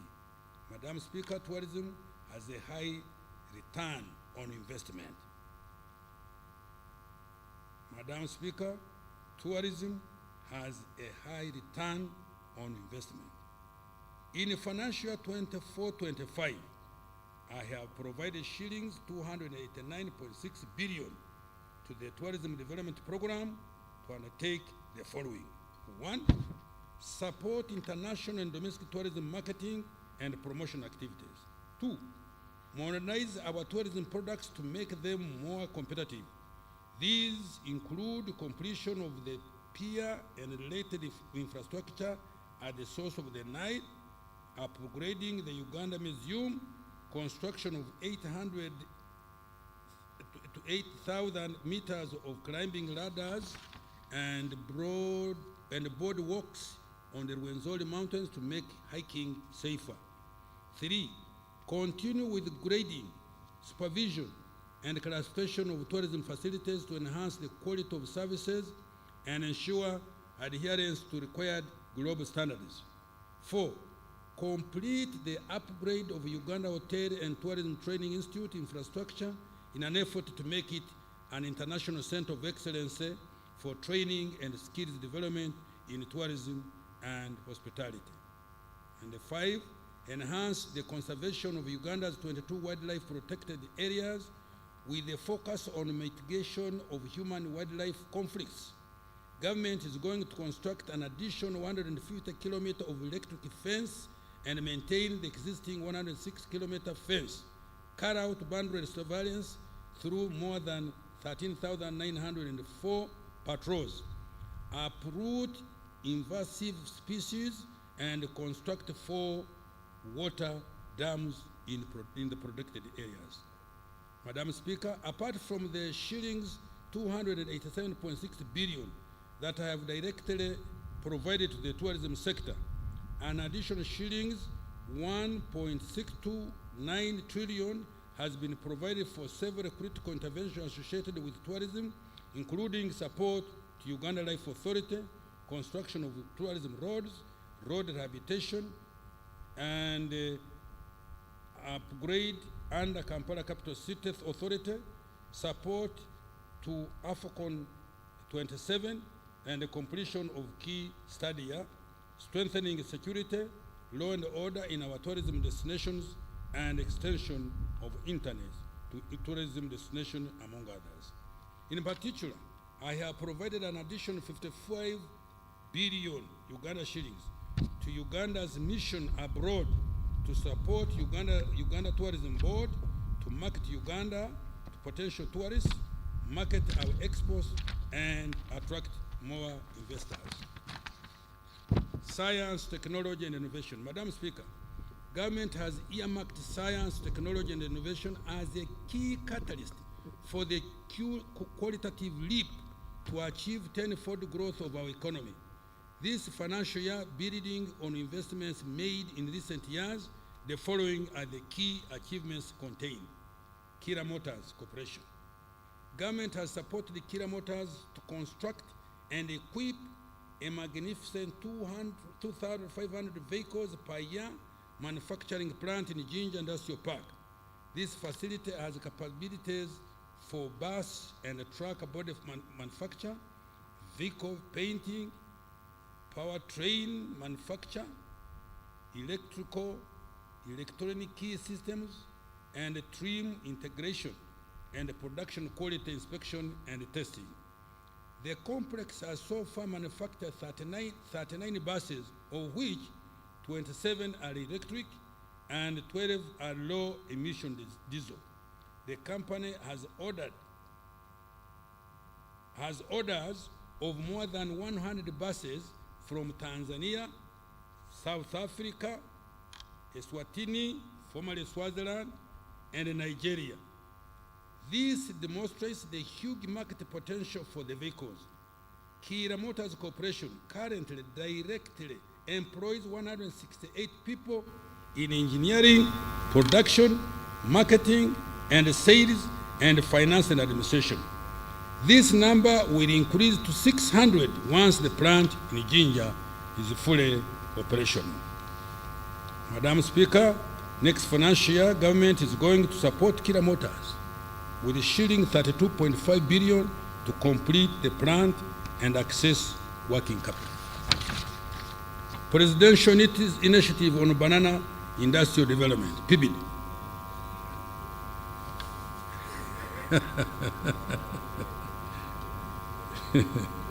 Madam Speaker, government has supported PIBID to establish a semi-automated plant in Bushenyi with the daily processing capacity of 14 metric tons of fresh matoke. This project has shown potential for import substitution by replacing wheat and also by providing gluten-free starch products. These have high global demand. The company has started fulfilling international orders, including from South Korea, the Royal Kingdom of Saudi Arabia, Qatar, and Italy. PIBID currently employs 150 staff and collaborating with 6,543 farmers. Next financial year, government has provided an additional 50 billion to complete the capitalization of the company to transition into a self-sustaining business. The pathogen economy. Madam Speaker, the pathogen economy has made tremendous progress in developing vaccines, therapeutics, diagnostics, and other health care tools for our public health security and import substitution. The scientists at Makerere University developed a PCR diagnostic kit that has so far been used to conduct more than 2 million COVID-19 tests. This kit effectively halved the cost of COVID-19 testing and saved Uganda more than US$ 37 billion, that is shillings 140 billion Uganda shillings. A clinical trials platform for natural therapeutics, the first on the African continent. Let me repeat this. You know, when I hear something so good about Uganda, I want everybody to listen. A clinical trial platform for natural therapeutics, the first on the African continent, has been established. The human vaccines have completed animal studies and are under preparation for clinical trials. Madam Speaker, other government support under the pathology economy has been directed towards the following special initiatives. 1, Day by Pharma Limited is establishing Africa's largest pharmaceutical and vaccine manufacturing facility here in Uganda. You can take the road to Bombo, you will see. The facility will create job opportunities for more than 10,000 science professionals and 30,000 others in support of the ecosystem. Production of generic drugs, cancer drugs, and human vaccines is scheduled to start by November this year. Government in the process of finalizing equity acquisition in exchange for its shilling 723 billion investment. The anti-tick vaccine project at Makerere University, spearheaded by Dr. Margaret Saimo Kahua, has undergone clinical trials. I have provided an additional 25 billion to produce and commercialize the anti-tick vaccine. Government has also supported Jenner Hubs of Professor Patrick Ogwang, known for Covidex, to undertake clinical trials of his natural therapeutics and establish an internationally certified production facility to manufacture and commercialize them. I have provided an additional shillings 2.07 billion for this purpose next financial year. We congratulate him. Support Professor Serwanga Sampala to advance research in human vaccines. I have provided an additional shillings 225.4 billion needed to complete the research and start producing the vaccine. Coffee value chain development. Madam Speaker, government has partnered with private sector to fast-track local value addition to coffee. We have started with 3 Apex centers for high-value coffee processing under the Coffee Investment Consortium, Great Lakes Coffee, and Inspire African Coffee. All have acquired modern roastery, freeze-dry and spray-dry technologies to produce instant, roast and ground coffee products, coffee capsules, cold brew, and instant coffee with a total capacity of 585,000 metric tons per year.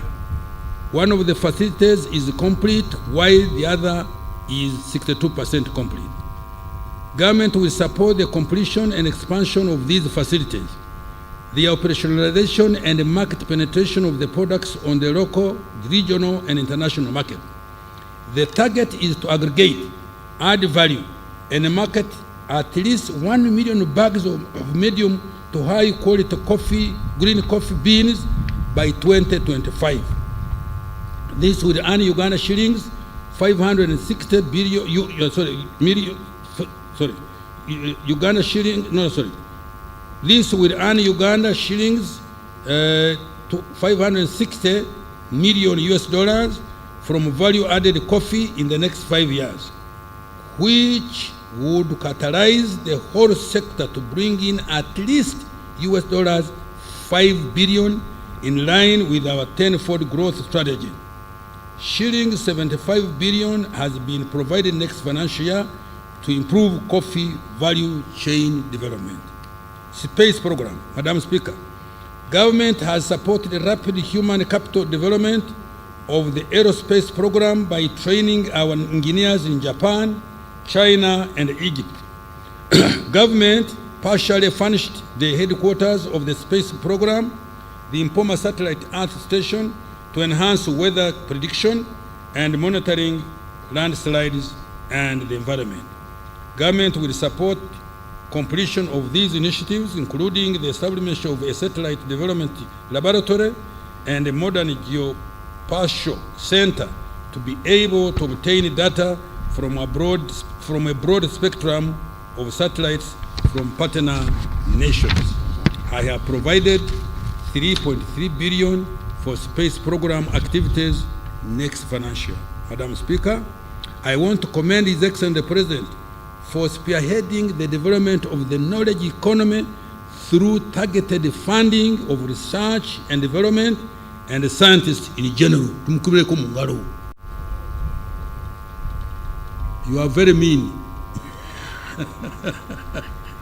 The president does do this kind of thing and you don't clap for him.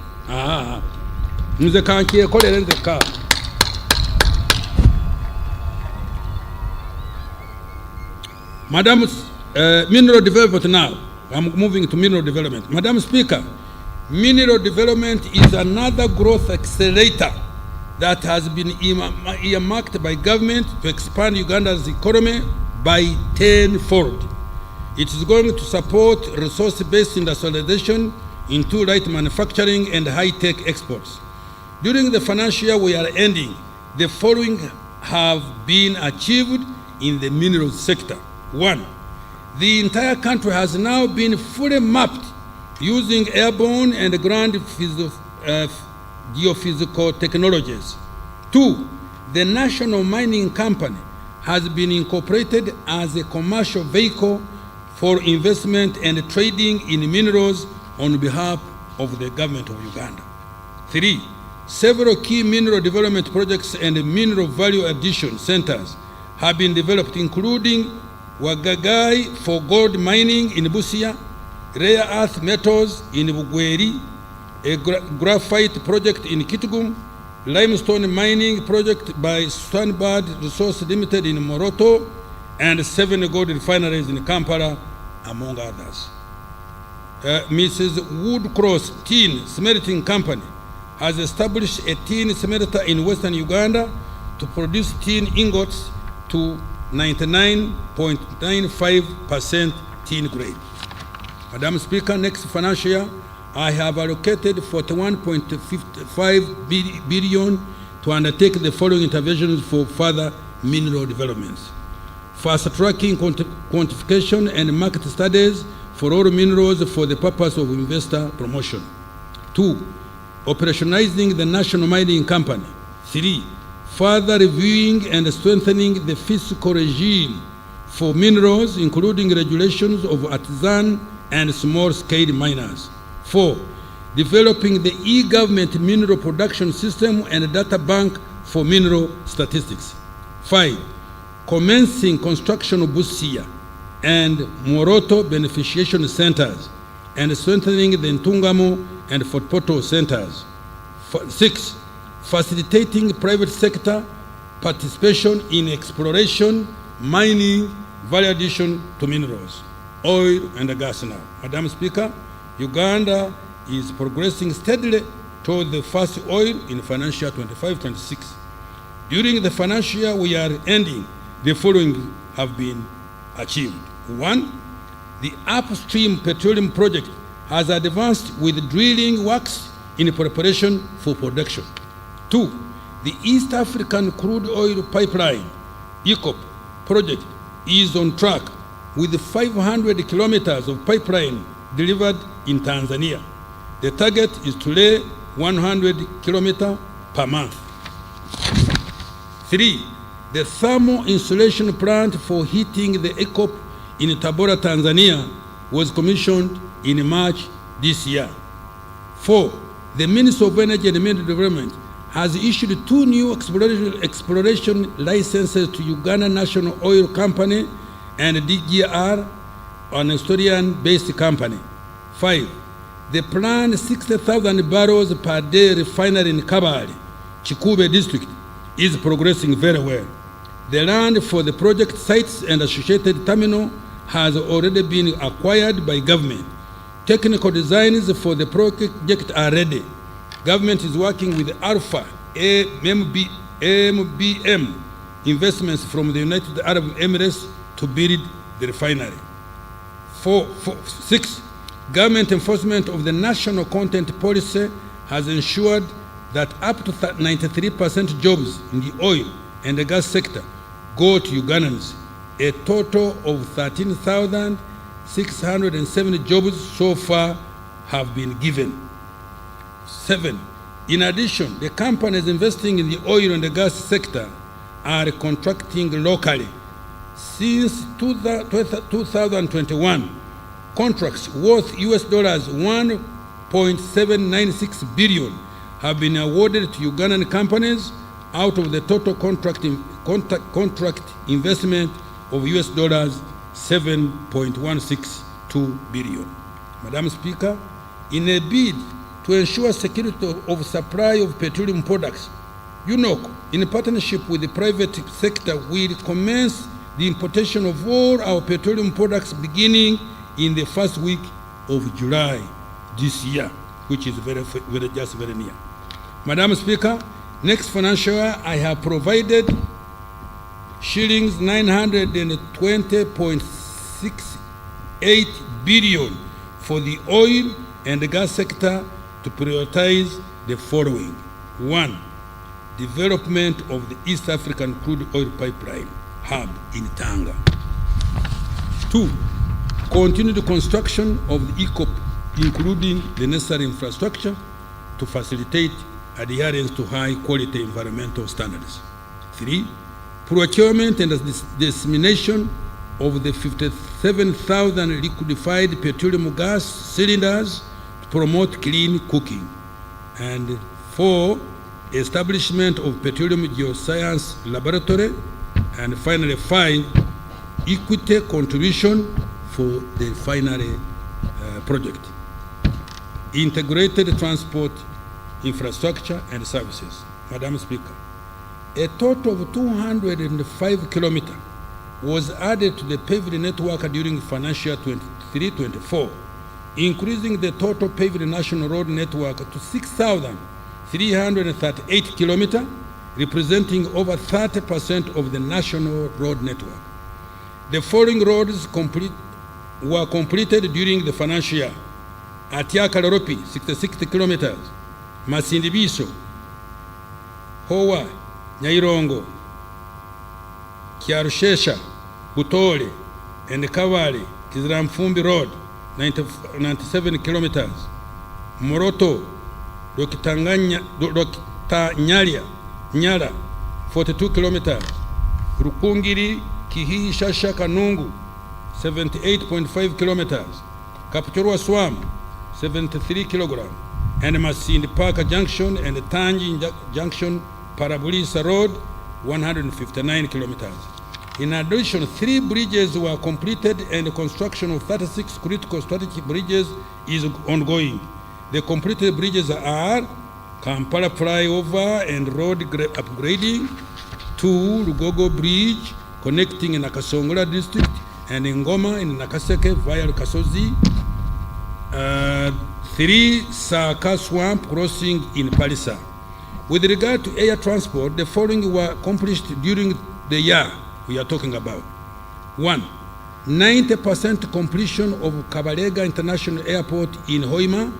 The remaining 10% comprises of critical air navigation, meteorological, communication, and airport operation facilities. 2. 90% completion of the expansion and rehabilitation of Entebbe International Airport, including modernization of the departures and arrival areas of the terminal building. 3. Maintenance of 3 aerodromes, including Arua, Gulu, Pakuba, Masindi, Lira, Kidepo, Moroto, Soroti, Tororo, Jinja, Mbarara, Kasese, and Kisoro. Madam Speaker, with regard to water transport, the following were accomplished during the financial year we are talking about, we are winding up. 1. Completed the construction of 3 strategic ferries, namely Amuru Rhino Camp Ferry and 2 ferries for Bukungu, Kagwara, Kabera Maido route on Lake Kyoga. 2. Completed the construction of the Maritime Training Institute in Namasagali and commenced construction works for the Maritime Rescue Coordination Center at Mwanza. 3. Completed 46% construction works for search and rescue centers at Kazi and 25% at Kaiso, Panyimu, Zengebe landing sites. 4. Continued with the development of new Kampala port at Bukasa. With regard to railway transport, the following were accomplished during this financial year. 1. Acquired a 161-kilometer corridor for the standard gauge railway between Tororo and Mayuge. 2. 28% completion of rehabilitation of Tororo Gulu meter gauge railway. 3. Completed emergency refurbishment and rehabilitation of the Malaba Kampala Namamve meter gauge railway. Madam Speaker, during financial 24-25, more focus will be put on maintenance of roads we have built, building a few new strategic roads, accelerated rehabilitation of the meter gauge railway, and commencement of construction of the standard gauge railway. I have provided a total of shillings 4.989 trillion for that purpose. In particular, the following transport infrastructure will be undertaken. Roads, tarmacking of an additional 360 kilometers of roads and ongoing projects. 2. Completion of upgrading of 210 kilometers of the following roads. Muyembe na Kapiripirit, 92 kilometers, and 25 kilometers of service roads. Kira Matuga Road, an improvement of 5 injunctions, 21 kilometers. Tororo Busia Road, 26 kilometers. And Mayuge and Busia Town Roads, 18 kilometers. Kauku Werenga Road, 6.6 kilometers. And Namugonde Bugiri Road, 1.6 kilometers. Selected town roads, 5.6 kilometers in Palisa and Kumi. Selected town roads, 7.5 kilometers in Palisa and Kumi, 12.2. And remedial works on Untungamu, Kabale, Katuna Road, 65 kilometers.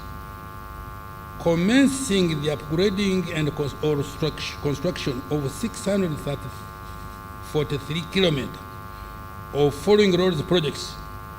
Kisoro, let me repeat. Commencing the upgrading stroke construction of 643 kilometers of the following road projects. Kisoro, Lake Bunyonyi Road. Kisoro, Mugahinga National Park Headquarters. Koboko, Yumbe Moyo, Yumbe Ure Road, Kitugumu Depot, Namagumba Udadiri Narugugu Road, Katine Ocheru Road, and 2.1 kilometers of town roads in Kabera Maido and Karaki towns.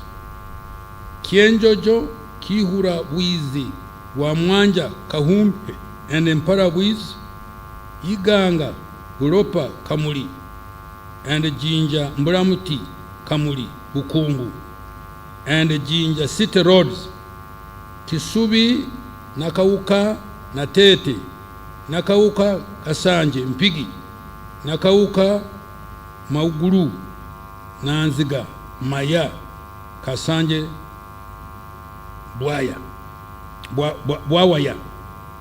Upgrading to bitumen standards tarmac, 16.9 kilometers of roads in the Greater Kampala metropolitan area and the Gomba district. Completing the construction of 22 kilometers of Kayunga Nabuganyi Road. 6. Completing the construction of Kakiri Masulita Mawale Road.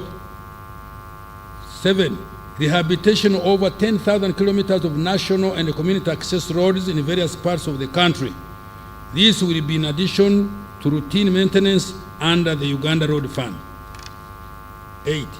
Commencing the construction works for Masaka, Kyotera, Mutukura Road, and rehabilitation of Nyendo, Vira Maria Road, and access roads. 9.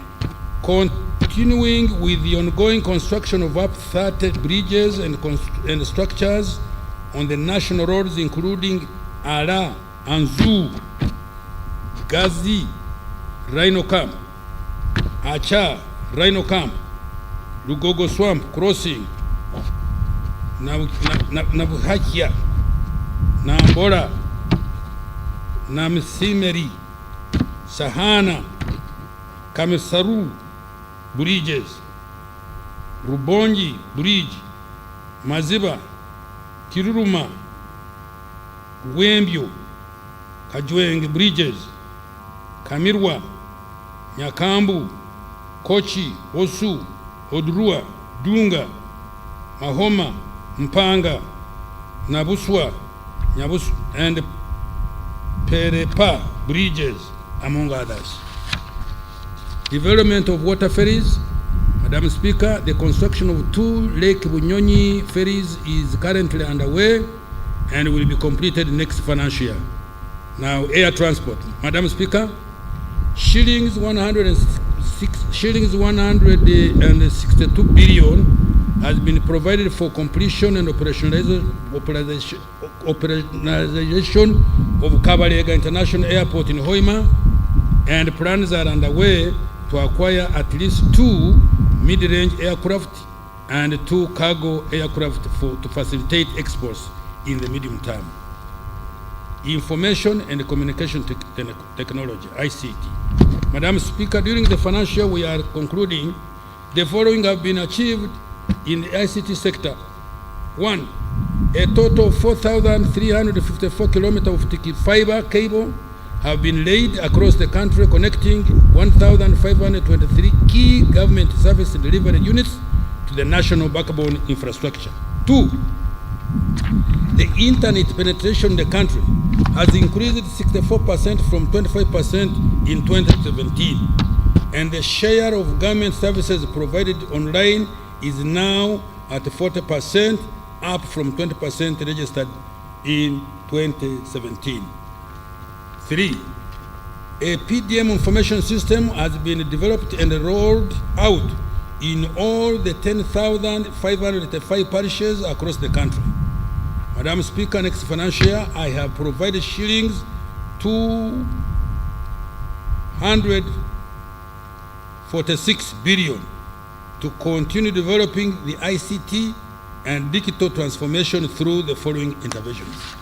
1, further expansion of internet connectivity and digital infrastructure across the country.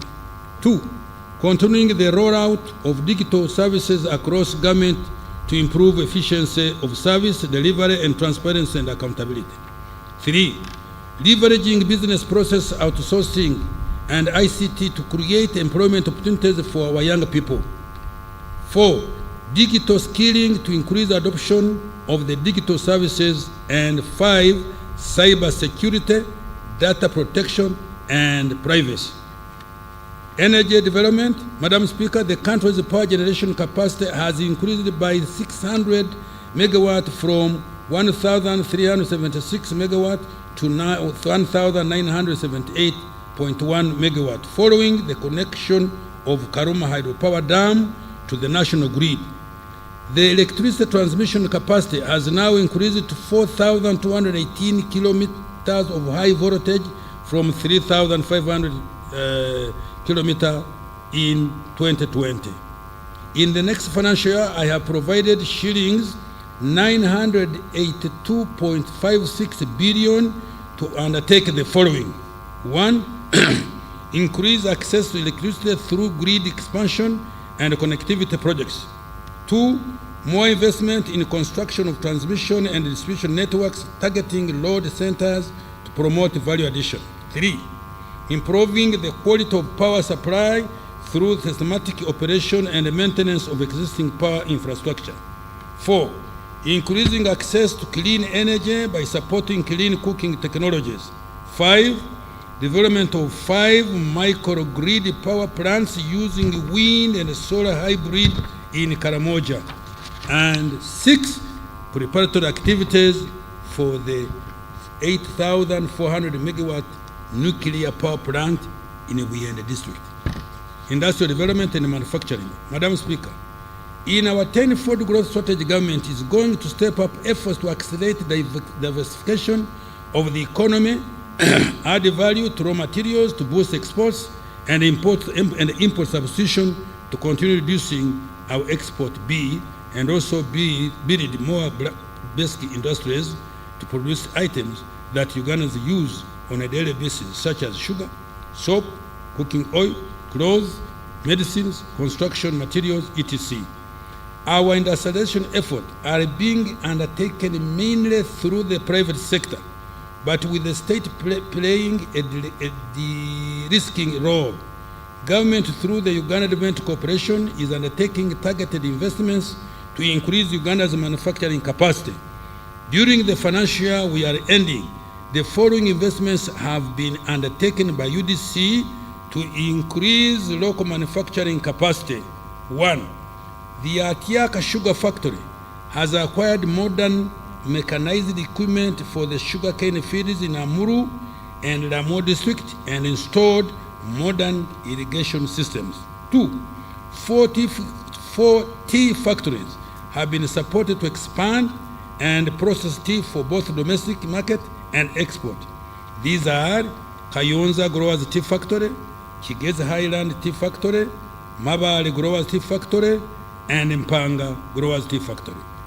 Continued support to Mutuma Commercial Agencies Limited in Luuka District to produce intermediary and final products such as surgical cotton, cotton cake, soap stock, and cotton seed oil. 4. Investment in Bukona Agro Processes Limited in Nyoya District to process cassava and cereals into ethanol for cooking. It produces 40,000 liters of ethanol per day. 5. Investment in Budadiri Arabic Coffee Mills Limited in Soronko District to process coffee for export. 6. Additional investment in Soroti Fruit Factory Limited that is processing 6 metric tons of fruit, mangoes, and oranges per hour into fruit concentrates and juice. And 7. UDC has also invested in the East African Medical Vitals Limited, manufacturers of examination and surgical gloves, to increase the company's production capacity to create jobs and also save the country foreign exchange through import substitution. Madam Speaker, government is also continuing to develop industrial parks to provide investors with required infrastructure and utilities. Work is in progress in Namamve Park with 190 companies operating, Lioa Shen Park in Kapeka, 19 companies, Sino Uganda Industrial Park in Mbale, 18 companies, Luzira Park, 11 companies, Weyogere Park, 8 companies, and MMP in Wikwe, 7 companies. Other operational industrial parks include Jinja, Soroti, Kasese, Mbarara, Tiatanga Mukono Industrial Park. So far, over shillings 3.5 billion have been invested in these parks in the form of foreign direct investment. Over 266,812 direct and indirect jobs have so far been created. Security, good governance, and rule of law. Madam Speaker, peace and security, as well as the rule of law, are the foundation for all other things we aspire to achieve. It is the bedrock for socio-economic transformation, democracy, and all the human rights and freedoms we all cherish. Accordingly, we have done before, as we have done before, government will continue to prioritize peace, security, and the rule of law. Next financial year, I have provided a total of 9.566 shillings, 9.566 trillion, of which 481.4 billion is for administration of justice to ensure that Uganda remains a peaceful and accountable country with law-abiding citizens. Some of the priorities in these programs include security of person and property. 1. Strengthening the capacity of security agencies to address emerging security threats and ensuring combat readiness of security agencies to protect life and property. 2. Enhancing military capacity through acquisition of various assets and strengthening the surveillance infrastructure. 3. Supporting joint military operations in the region. 4. Building effective crime response system targeting sophisticated crimes such as terrorism, other transnational crimes, arms proliferation, illegal entry into our country, money laundering, cyber crime, espionage, smuggling of contraband, human trafficking, and others. 5. Supporting the civil authorities in combating threats as well as managing the refugees in line with our refugee policy. And 6. Improving the welfare of the military, police, prisoners, ESO, and ESO personnel through salary enhancement. Justice, law, and order. Strengthening justice, law, and order service delivery systems by A. Recruiting 10 more high court judges in commercial and land divisions to enhance adjudication of commercial and land cases to eliminate backlog. B. Recruiting 5 more justices of Court of Appeal in line with Judicature Amendment Act 2024. C. More investment in court automation to cover an additional 10 courts to enhance efficiency, reduce human contact, by extension reduce incidents of corruption. D.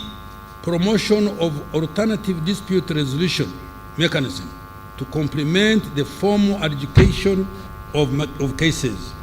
E.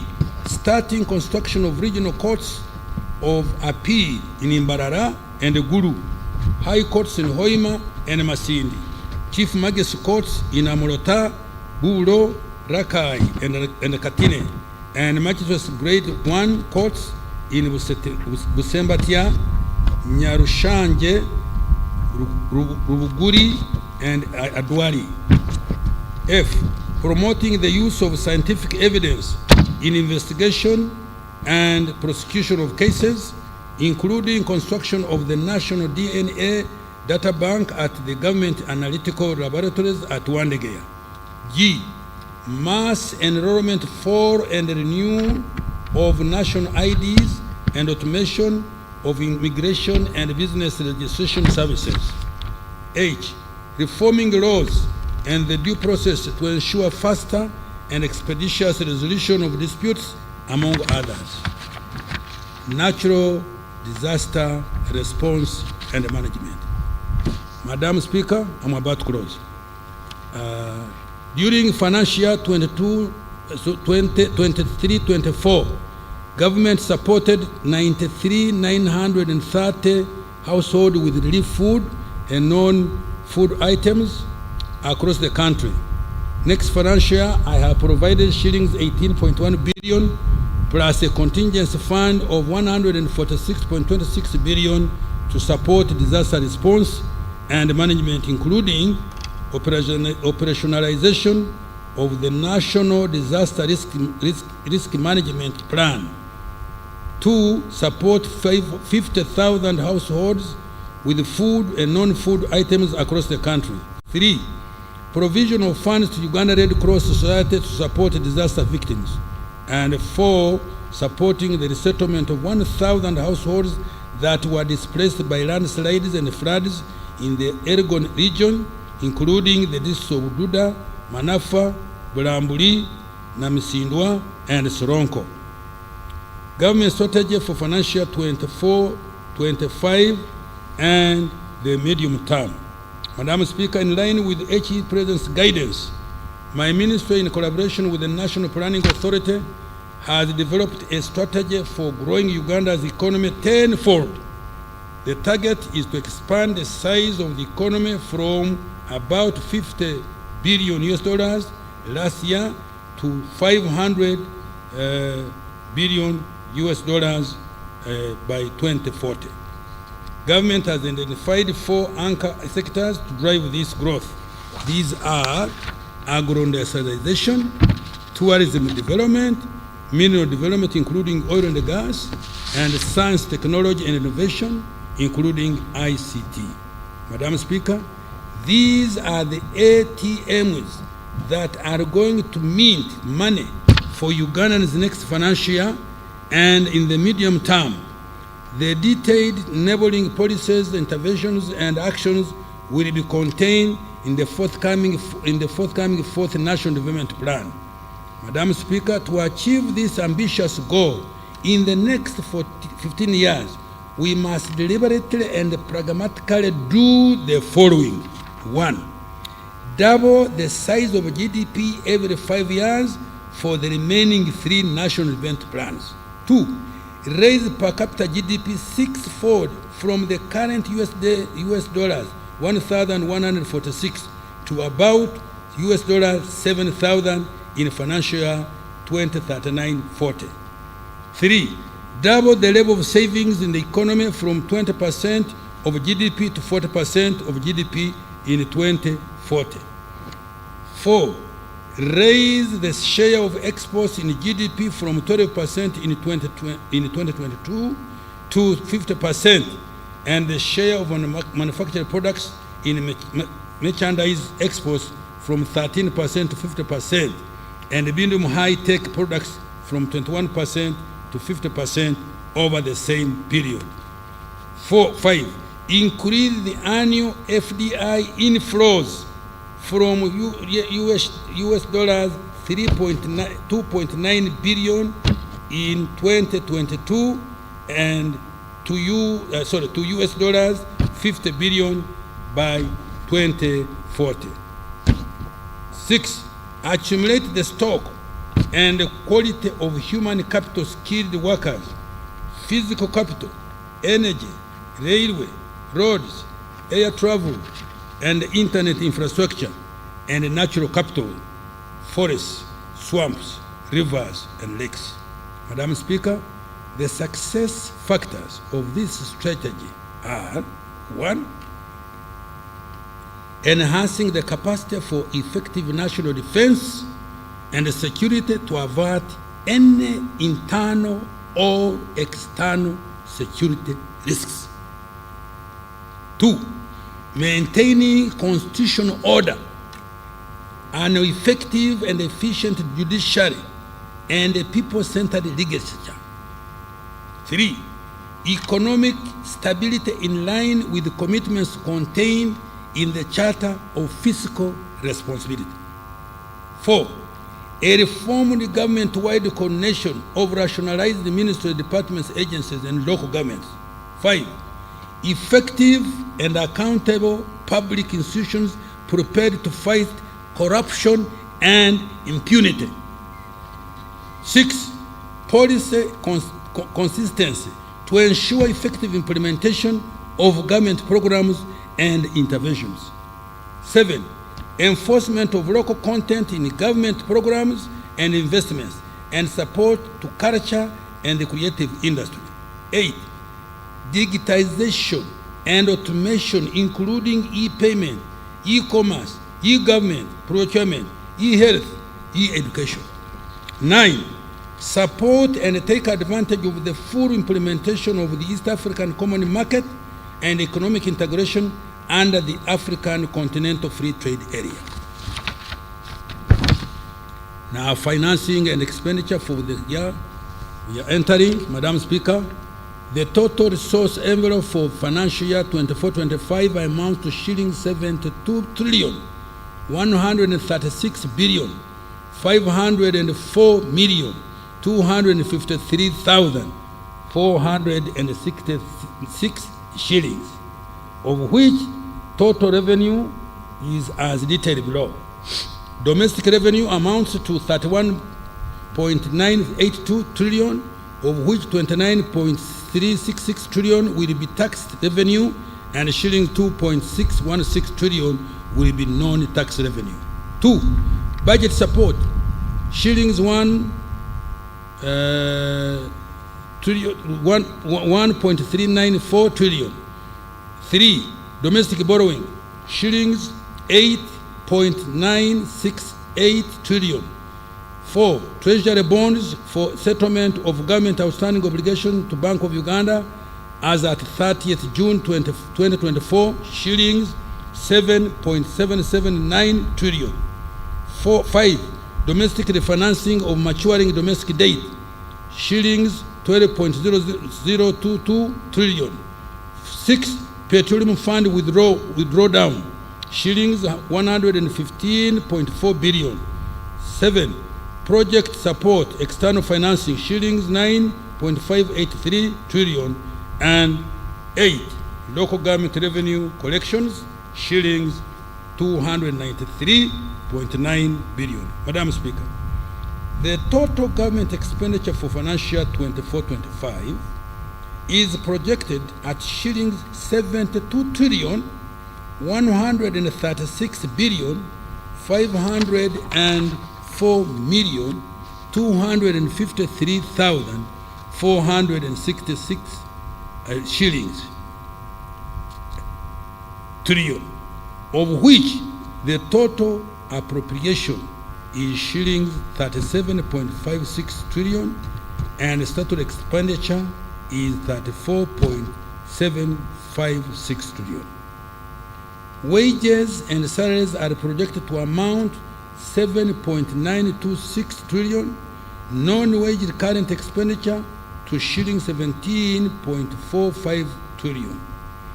Development expenditure from own resources to shilling 6.152 trillion. External project financing shillings 9.584 trillion. Appropriation in aid to shillings 293.9 billion, while external debt repayment will amount to 3.149 trillion. Madam Speaker, I have attached the details of the resource envelope and expenditure allocation by vote for financial 24-25. Madam Speaker, the year 24-25 budget has been designated to target 7 key priorities. These are: 1, investing in the people of Uganda through education, health, water, sanitation, and hygiene, for which I have provided a total of 10.204 trillion. 2, peace and security of all persons in Uganda. I have allotted a total of 9.107 trillion, including a 25% enhancement of salaries of all security personnel at the rank of captain and below. 3, maintenance of roads, of all roads, construction of key strategic roads, as well as rehabilitation of the meter gauge railway and construction of the standard gauge railway. I have provided 4.989 trillion shillings for these. Investing in wealth creation initiatives, including commercial agriculture, value addition, UDB and UDC, the parish development model, Emyoga, agriculture creative facility, tourism, science-based research and youth skilling, export promotion program, and the GROW project. I have allocated a total of 2.641 trillion Uganda shillings. 5, to facilitate electricity transmission, distribution, and utilization in existing energy stock, I have allocated 982.6 billion. 6, natural disasters contingency funding, to which I have allocated 146.1 billion. 7, our international commitment for regional and global partnership is 31.1 billion. Madam Speaker, the above priorities are in support of the anchor sectors that have been identified to drive rapid expansion of our economy. Approved sources of funding to finance the budget. Madam Speaker, following principles guided the preparation of financial 24-25 budget. Strengthening domestic revenue mobilization by providing adequate funding to revenue-generating entities. 2, strengthening public finance management to ensure accountability and frugality and avoiding misuse of public resources. 3, repurposing of the budget towards high-impact economic growth areas. 4, improving efficiency in the execution of projects and other public investments. 5, borrowing for only strategic high-impact interventions. Madam Speaker, starting financial 24-25, accounting officers of revenue-generating entities will sign commitment contracts against the agreed revenue performance targets, upon which budget allocation have been made, in addition to the performance contracts they sign annually. Domestic revenue mobilization, Madam Speaker, to collect the projected revenue for financial 24-25 of 31.982 trillion, a mix of modest tax policy measures were proposed and approved by Cabinet and Parliament. These will be complemented by enhanced tax administration by Uganda Revenue Authority and rationalization of tax exemption in line with the domestic revenue mobilization strategy. Tax measures for financial 24-25, Madam Speaker, the following are the modest changes in taxes that were approved by Parliament to raise more revenue and or improve the budget environment. Excise duty. Imposition of excise duty on powdered beer at shillings 1,000 per kilogram. 2, imposition of excise duty at a rate of 0.5% of value withdrawals of money from other platforms other than mobile money. This does not apply to withdrawals from agent banking or banking halls. 3, increase excise duty on petrol by 100 per liter. 4, increase excise duty on diesel by shillings 100 per liter. 5, increase excise duty on imported wines from 80% or 8,000 shillings per liter to 100% or shillings 110,000, whichever is higher. 6C, imposition of excise duty on adhesives, grout, white cement, and lime. The objective is to align the tax treatment of these products with that of cement. Value added tax, VAT. Madam Speaker, under VAT, the supply of electric motorcycles, vehicle manufactured and fabricated in Uganda, and their respective charging stations and batteries for electric motorbikes, charging stations and related services are exempt from tax. The objective is to facilitate the growth of e-mobility and affordability of electricity cars and motorcycles and protect the environment. Madam Speaker, as starting next financial year, the provision of taxable goods, services by an employer to an employee will attract VAT. Income tax, Madam Speaker, under the Income Tax Act, we provided incentives for the following. 1, we have exempted investors from tax capital gains arising from the sale of holdings in private equity or venture capital funds regulated by the Capital Market Authority. The intention is to incentivize private equity or venture capital investment in Uganda. 2, we have provided tax holidays on the income of a person who manufactures and fabricates electric motor vehicles, electric motorcycles, electric batteries, and electric vehicle charging equipment, as well as income of a person who develops, establishes, or operates a medical facility or hospital facility. 3, we have extended the waiver of penalties and interest on arrears outstanding by June 2023. This waiver will apply when the taxpayer pays between July and December this year. 4, we have also introduced a 10% withholding tax on commission paid to the banking agents and fintech agents, payment service providers. Tax administration measures. Madam Speaker, much of the anticipated additional revenues will be generated from compliance measures undertaken by URA. These include expanding URA presence and coverage by opening up 5 liaison offices. 2, strengthening the enforcement and the use of electronic fiscal receipt and invoicing system, IFRIS, which was a battle recently as you heard, and digital tax stamps and the rental tax solution. 3, strengthening the exchange of information with other tax authorities to combat illicit financial flows and under declaration. 4, strengthening enforcement interventions. Madam Speaker, I call upon all of you colleagues and fellow Ugandans to render URA and other revenue collecting institutions the necessary support to mobilize revenue required to meet the target for financial 24-25. We must raise more revenue and reduce reliance on borrowing and external grants.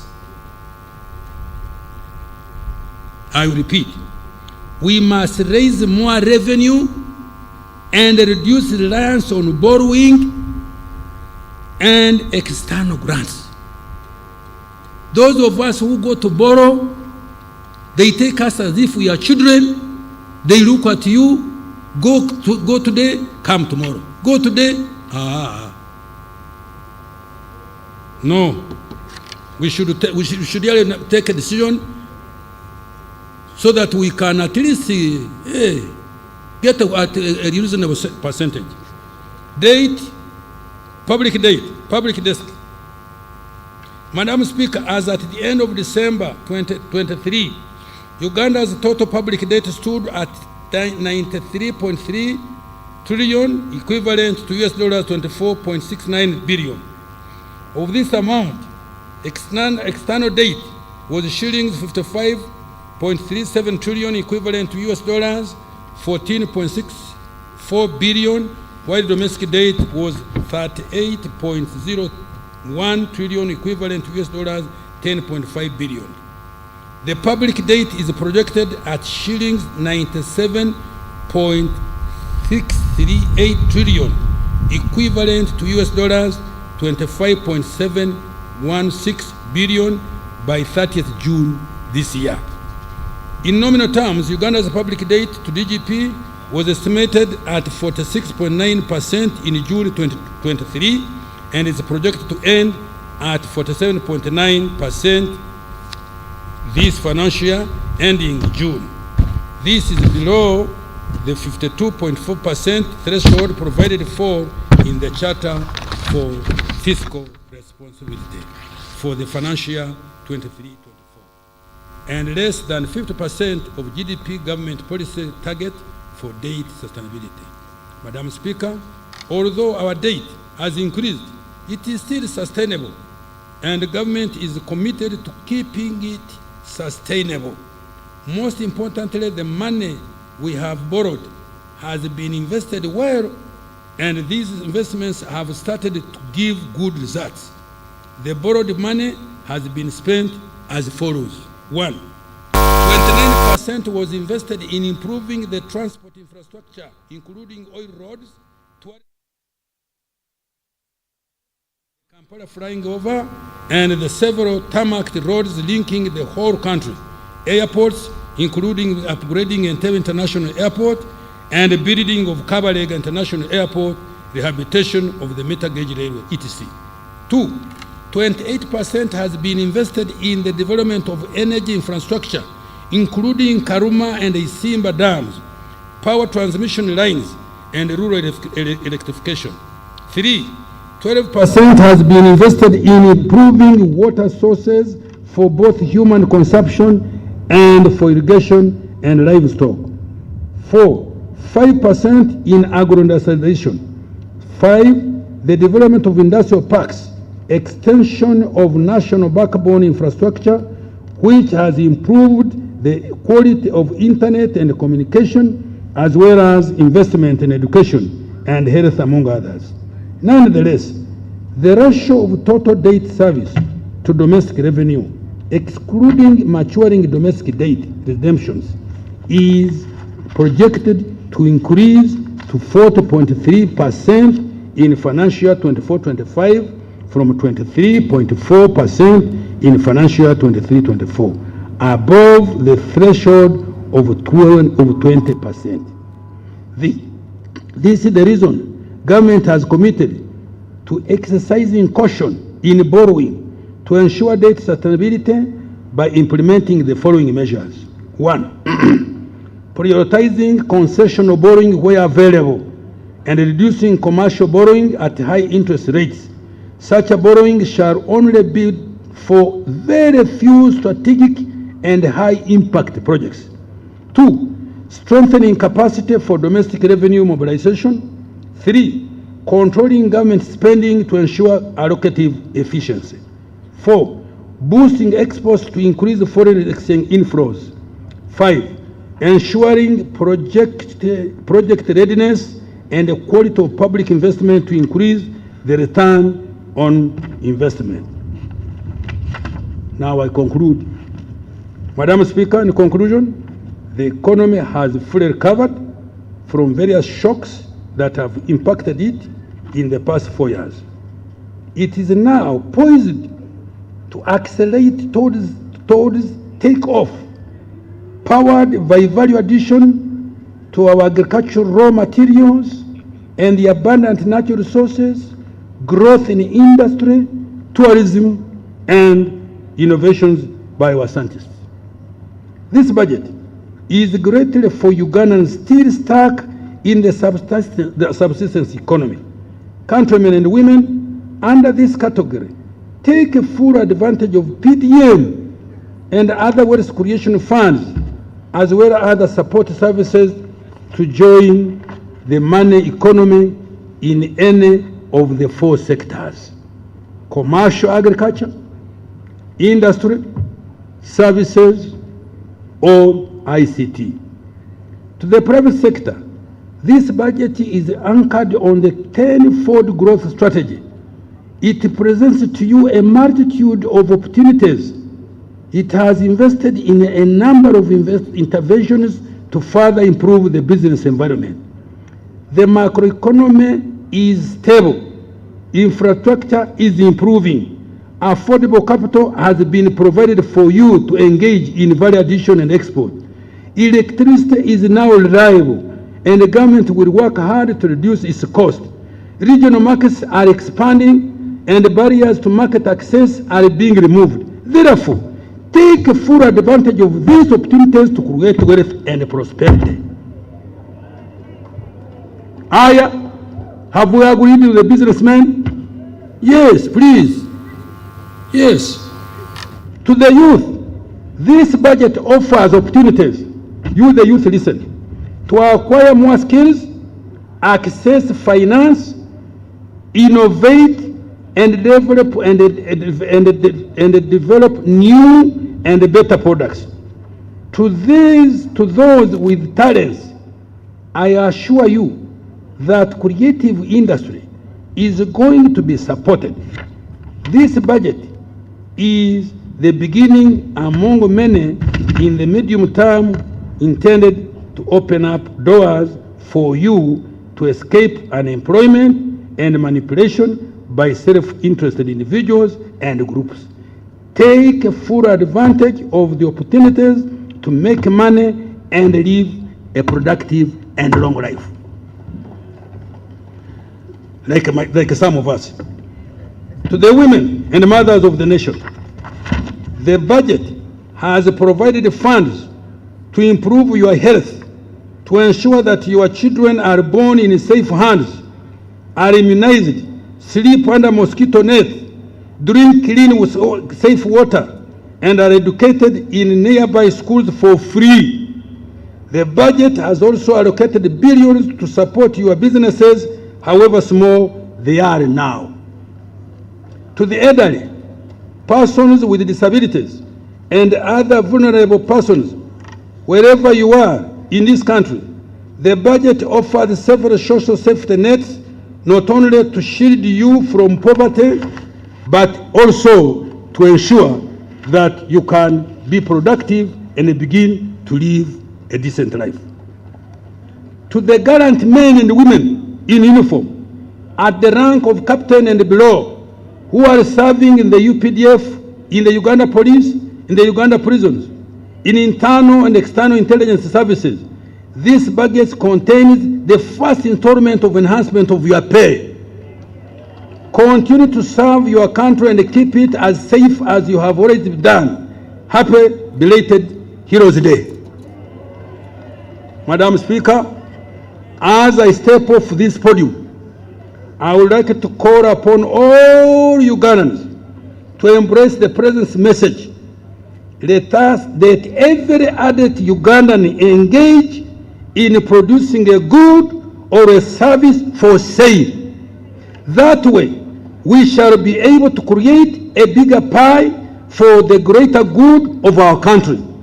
I dedicate this budget to all the wealth creators.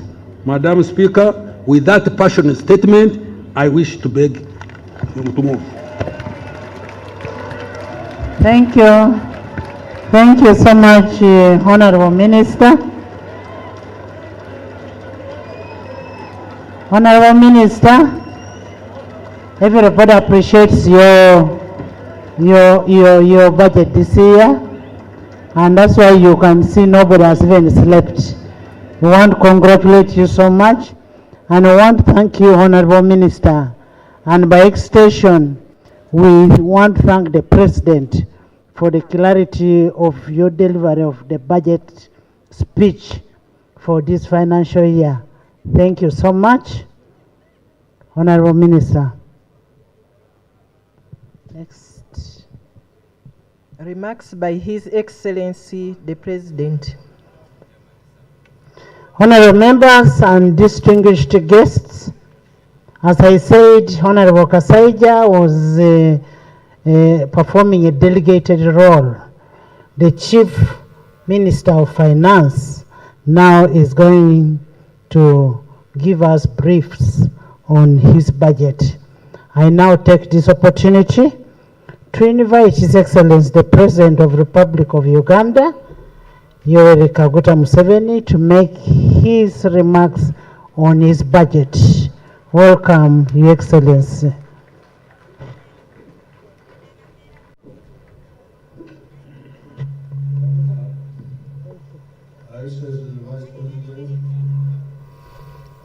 The Right Honorable Speaker of Parliament, His Lordship the Chief Justice, the Deputy Speaker and the Deputy Chief Justice, the Right Honorable Prime Minister, the Chairman of the Vice Chairman of the NRM, all the other leaders, and the Wananchi who are listening. In the State of the Nation address, recently, I reminded you of the 3 historical missions of the African Revolution. I reminded you of the 4 ideological principles of the NRM, and of how the Ugandan economy has not only grown from US dollars 1.5 billion in 1986 to now US dollars 55 billion by the exchange rate method, but also to US dollars 180 billion by the PPP method.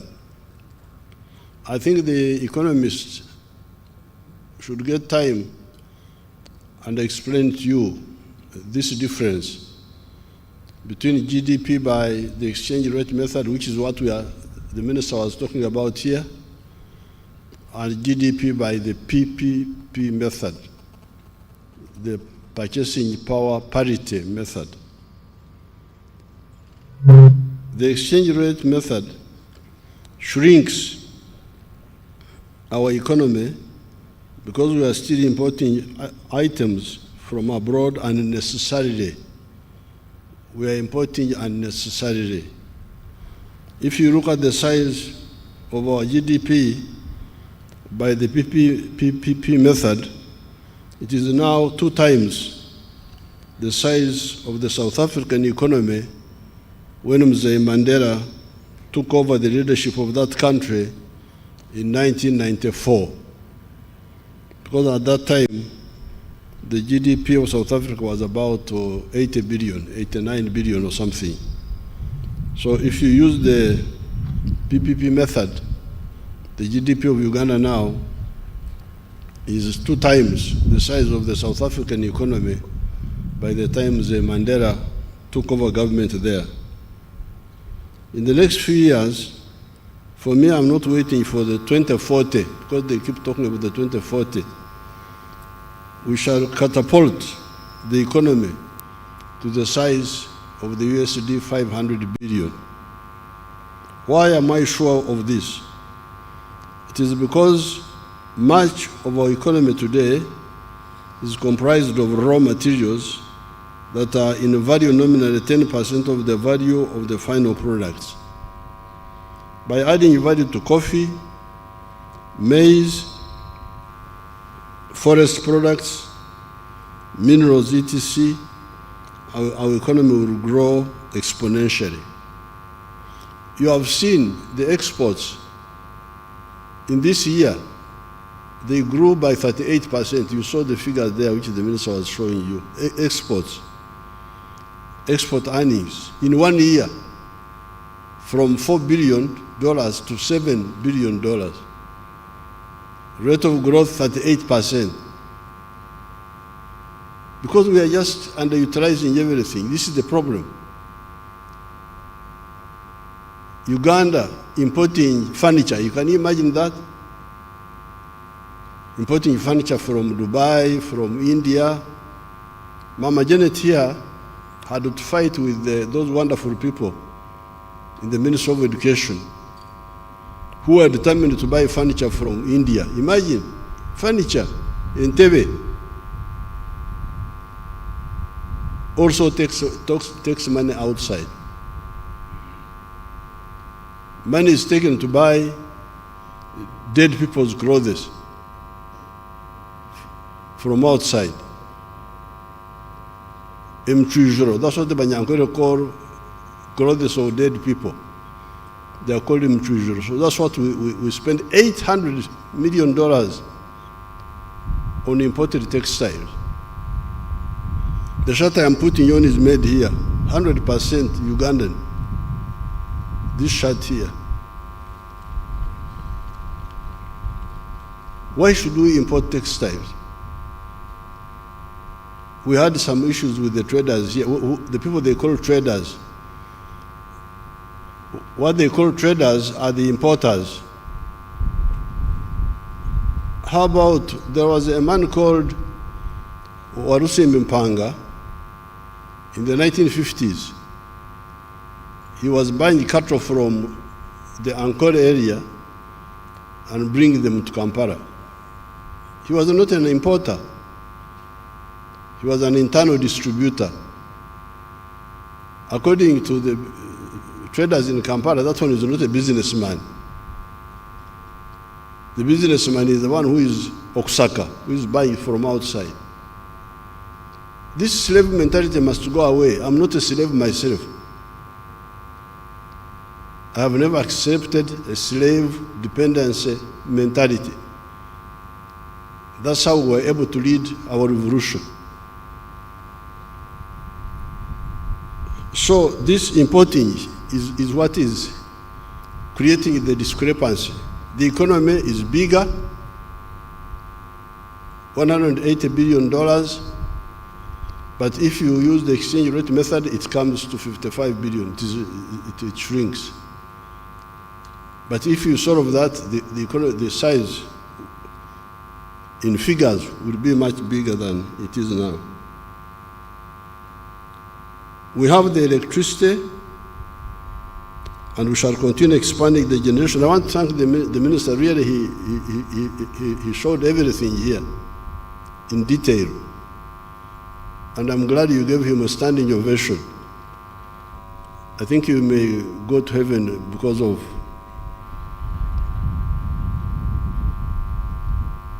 showing gratitude. Entasime Karachi?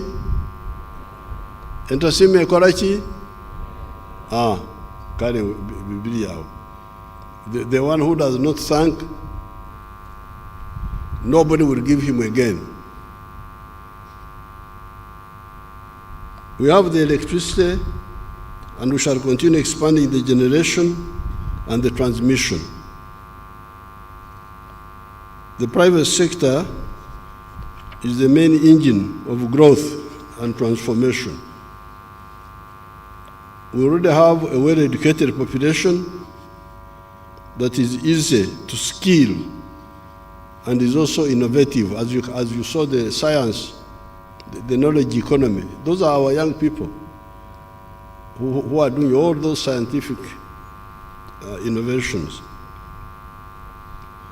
In order for the economy to grow, the only thing I can add on now, because I don't want to give a long speech, in order for the economy to grow even more, we need to be competitive in the products we produce.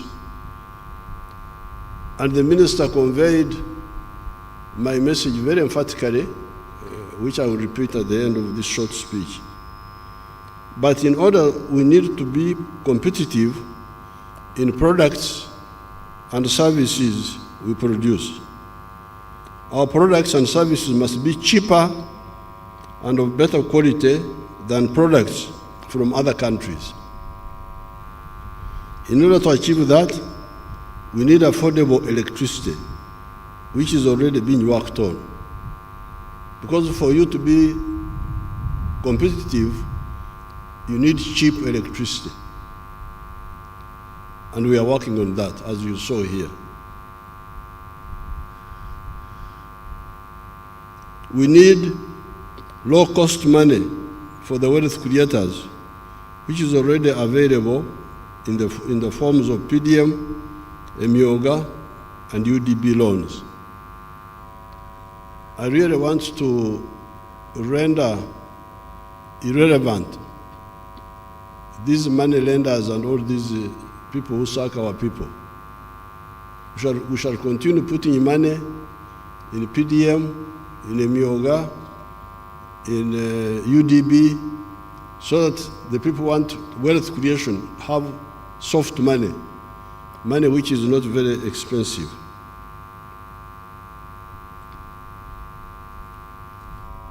Labor, so we have electricity is going to be cheaper.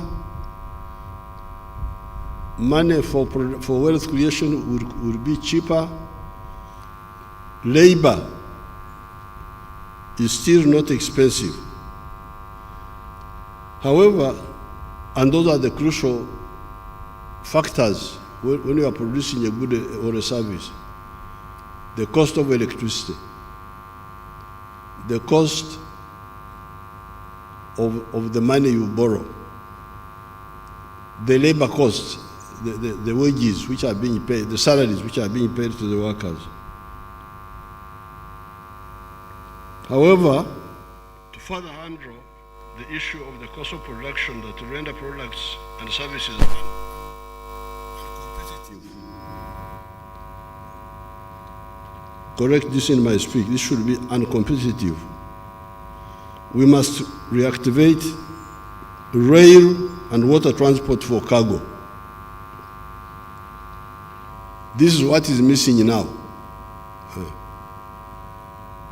Electricity is being worked on, money for borrowing, for production, not for importing. We are not giving you soft money for importing. If you want to import, you go to the money lenders. You go to these other fellows, the commercial banks. But if you are a wealth creator, we have money for you.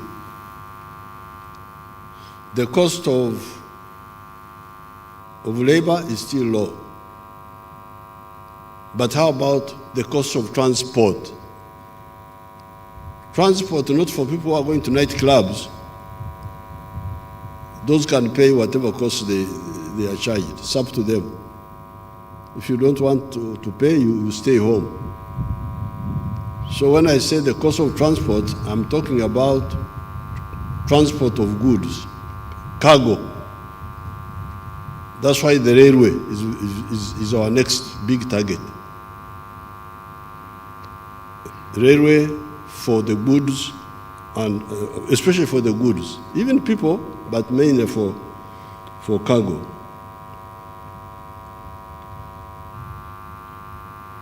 We must reactivate rail and water transport for cargo.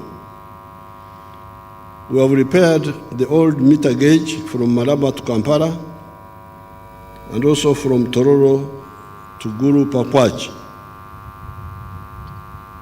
We are going to start building the SGR, the standard gauge railway from Maraba to Kampala, and Kampala to Mpondwe to Kasese. Later, we are going to expand the SGR, the standard gauge railway, to Gulu Nimule. The railway will transform our capacity to create wealth. Because once the railway is fully operational, then transport of goods from here up to Mombasa will be cheaper. From here up to Dar es Salaam, from here up to South Sudan, from here up to Congo, it will be cheaper. It will also save the roads, because this crowding you see on the roads by the heavy trucks, it is because the railway is not working. When the railway starts taking off the trucks from the road,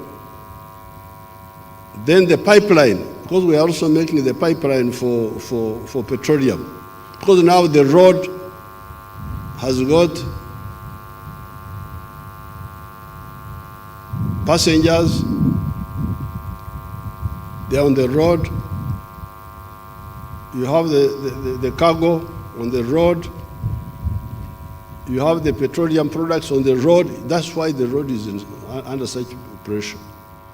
The railway and the pipeline for the petroleum will solve that problem. That means only passengers or light trucks will remain on the road.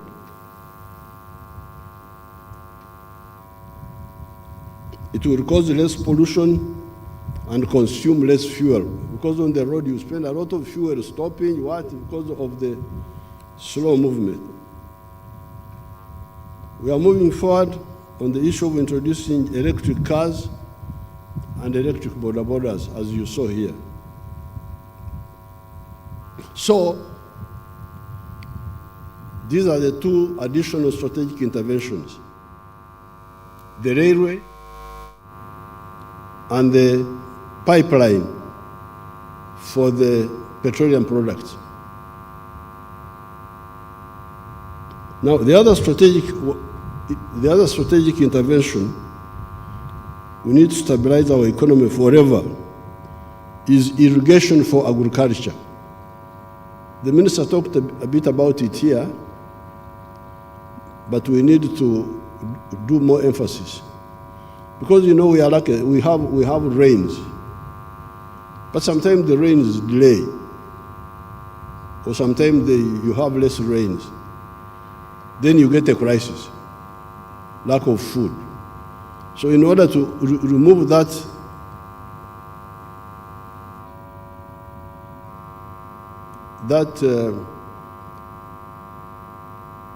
occasional disturbance, we must have supplementary agriculture arrangements.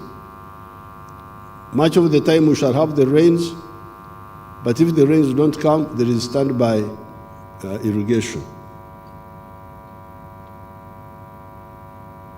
With this, plus what I said in the State of the Nation address, and what has been said in the budget, there is nothing that will impede us. Because you remember in the State of the Nation address, I addressed the issue of regional integration to solve the issue of the market. The NRM is a mission-led organization. We don't come into politics to improve our CVs. Former this, former that, please. We are not here to improve our CVs. No, please. We started fighting from the 1960s because we had historical missions. We had aims. That's why we cannot move. We must achieve these aims, and we have achieved them, as you can see. We have achieved some of them.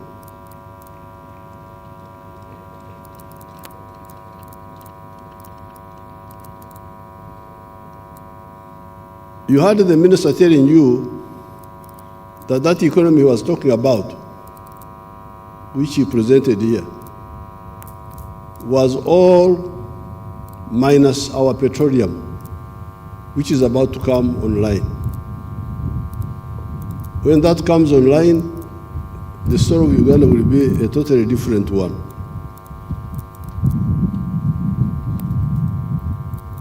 In a short while to come, our petroleum will start coming from the ground. This will enable the government to earn an extra $2 billion per year, assuming today's prices. Even if the prices remain the way they are now, when our oil starts coming out of the ground, the government, not the whole economy, the government alone will be having an extra $2 billion per annum.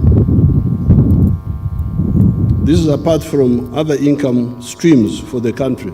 This does not include the money to private groups and so on, but to the government. This oil money will never be used for consumption. Who is in charge, we shall never use this oil money to import perfumes and whiskey and what have you. Never. It will never happen. It will only be used for infrastructure and science development. Therefore, strategic items like the railway and the irrigation will be funded by us directly. So this business of borrowing, of this and that, will stop. For the infrastructure, for the railway, the power stations, and the science infrastructure, we shall use this oil money to do that, but not to import those takatakas. No, those ones you continue the way you are doing now. People who do not bother to listen to our message keep talking of poverty, lack of jobs, etc. You had I'm very happy the minister and his staff, finance, are now finally capturing properly the message of the NRM.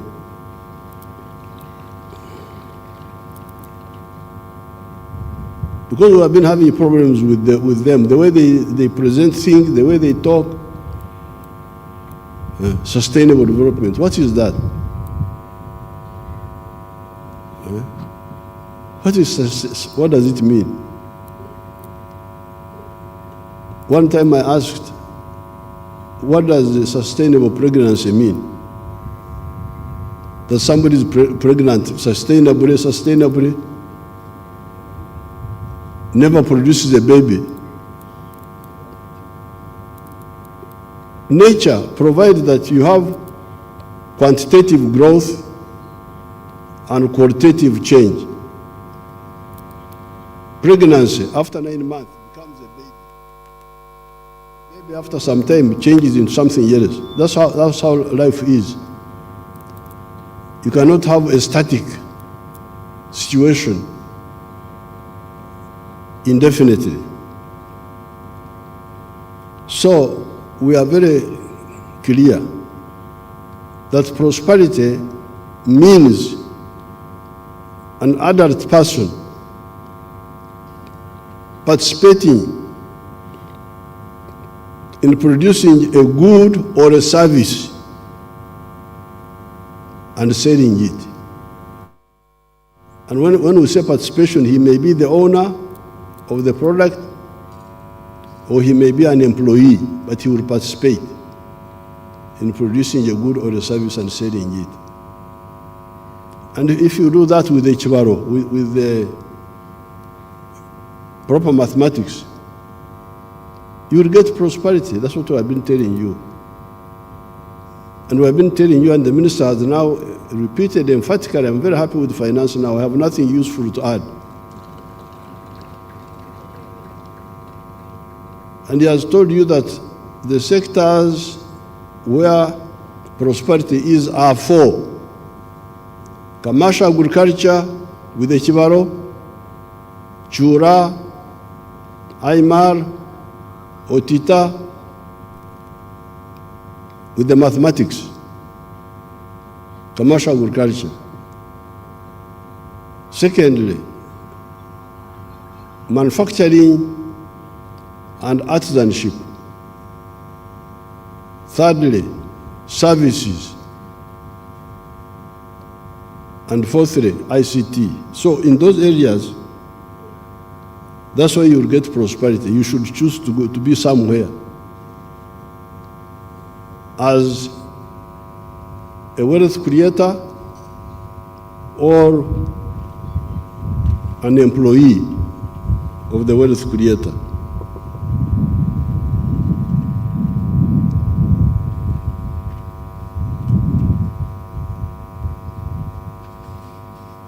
Now, those who bother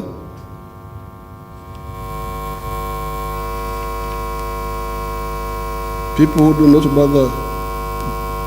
not bother to listen to our messages, keep talking of poverty, lack of jobs, etc.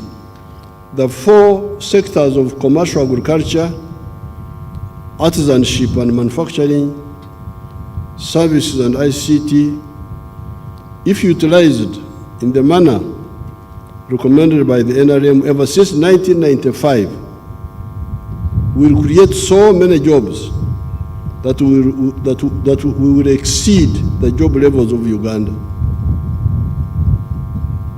Uganda doesn't have enough. Once we develop our full capacity, Uganda will not have enough workers. And by the way, this one happened during the time of the British, when they introduced a few activities here like coffee and cotton and sugar. That's how Africans from Rwanda, from Burundi, from South Sudan, that's how they came here. That small economy, money economy, or during the British time, created so many jobs that the internal people were not enough. That's why our brothers had to come from Rwanda, from Burundi, from South Sudan, to work here. So even now, if we all become wealth creators in the 4 sectors, there will be so many jobs. I've given the example of Mr. Nyakana in Fort Portal, using 1 acre to employ 15 people. And we calculated that if 7 million people did that, would create more jobs than the whole population of Uganda now. But as of now, we already have 922,000 people employed in manufacturing. Show those factories again if you have them.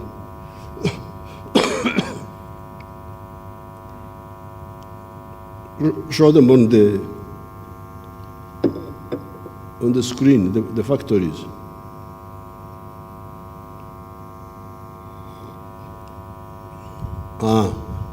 Those are now. These are all new factories. In 1986, we had only 80 factories. When we went to the UMA, Uganda Manufacturers Association, we now have more than 8,000 like those. These are already employing 922,000 people and something. The whole of the public service, army, police, civil service, 480,000. So the factories are now employing 2 times the number of people working in this public service. So those are jobs, the jobs are there, but you must be qualified for them by doing the right thing. All those are jobs. New jobs, you can see all of them are brand new factories. They are not all. This is the factories now, giving us 922,000 jobs. The services, the hotels, the tourism, the transport, the banks, they are now employing 5 million people. 5 million. Look at show that factory, the one of the factory. The one which was there now. Put it back. The one which was showing, those are hotels. Go back to the one you had showed.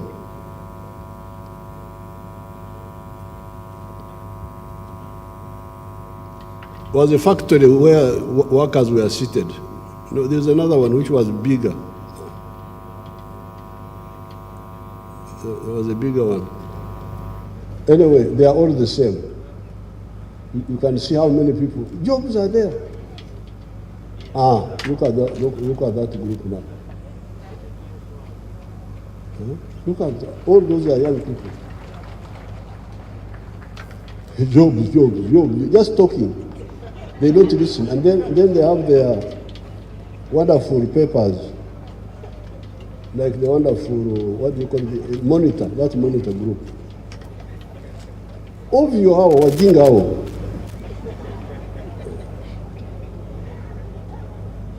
They are like enemies of Africa. The other day, I saw them when they tested Karuma Power, 600 megawatts. I think there was some blackout or something. So they were celebrating in their paper monitor. You see, the network, the transmission network cannot handle the power. And I had heard that opinion. It's very interesting to see how the enemies link up, enemies of Africa. So the logic of the monitor is like what I used to hear with the governments, with some of the civil servants who are like on the side of monitor also. They were saying, but if we have the power station at Karuma, how shall we evacuate the power? If you can't evacuate it, have the factories near there. They can all be around Karuma, nearby, if you don't have to carry it far away. When Jinja, Owen Falls Dam, was opened by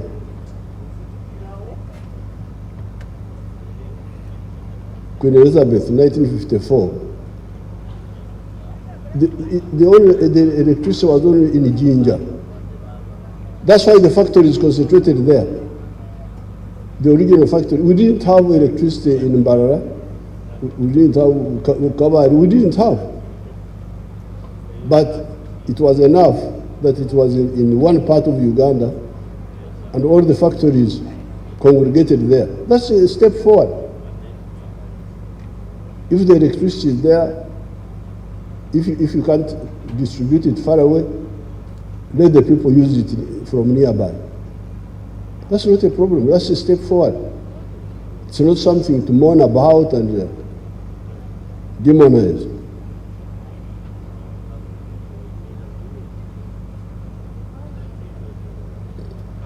Now, the ones employed in services, the 5 million, 40,000 of them are employed in ICT.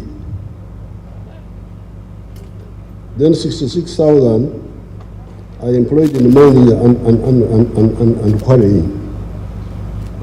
Now, this is just endozo. Endozo is a word for when somebody gives you something to taste. In Ntungamo, at the trading center, if you find the women selling local beer, you could say, Mbaze Mundoze, give me the Jaribu first, the taste, let me taste. He tastes this one, so it's not good. But by the time he has finished 6, he's drunk and he says,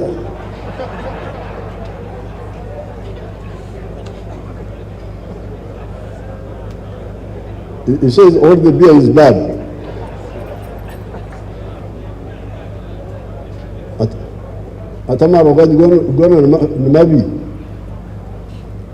So here, what we are showing you show the hotels. They are started showing the hotels,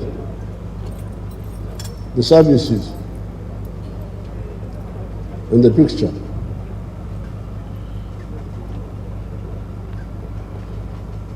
All those are employing people. And here in my small speech, I also have those pictures there.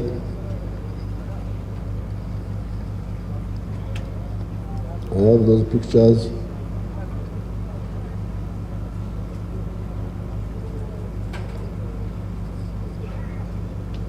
Therefore, I want to repeat what the minister said. Ugandans, wake up, work. The work, the wealth, the prosperity is in the 4 sectors: commercial agriculture, artisanship and manufacturing, services and ICT. The capital to help you go into any of these sectors is already available in UDB, PDM, and Mihoga ETC. If the money which is there now is not enough, we can add more. But start. Now, the only remaining problem is corruption.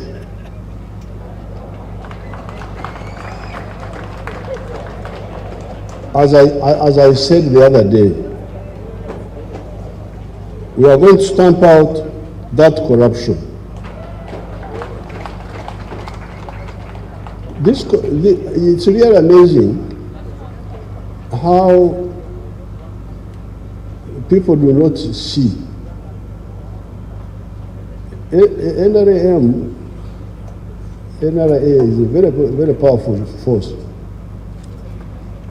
I don't know how anybody thinks he can play around with it. We are very soft. We use soft methods. We never force anybody. We always talk to. I am like a pastor, preaching. Repent, you are going to go to heaven. But they don't know. I don't know why they forget that we have got a lot of capacity, a lot of power, which we shall use if necessary. I really can't get it. Because these corrupt people insult our heroes. The other day, we were in Mpenja celebrating Heroes Day.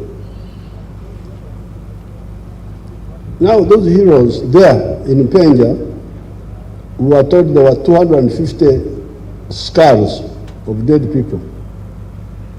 They are there in just that village. Now in the whole of Uganda, we lost 800,000 people killed. 800,000.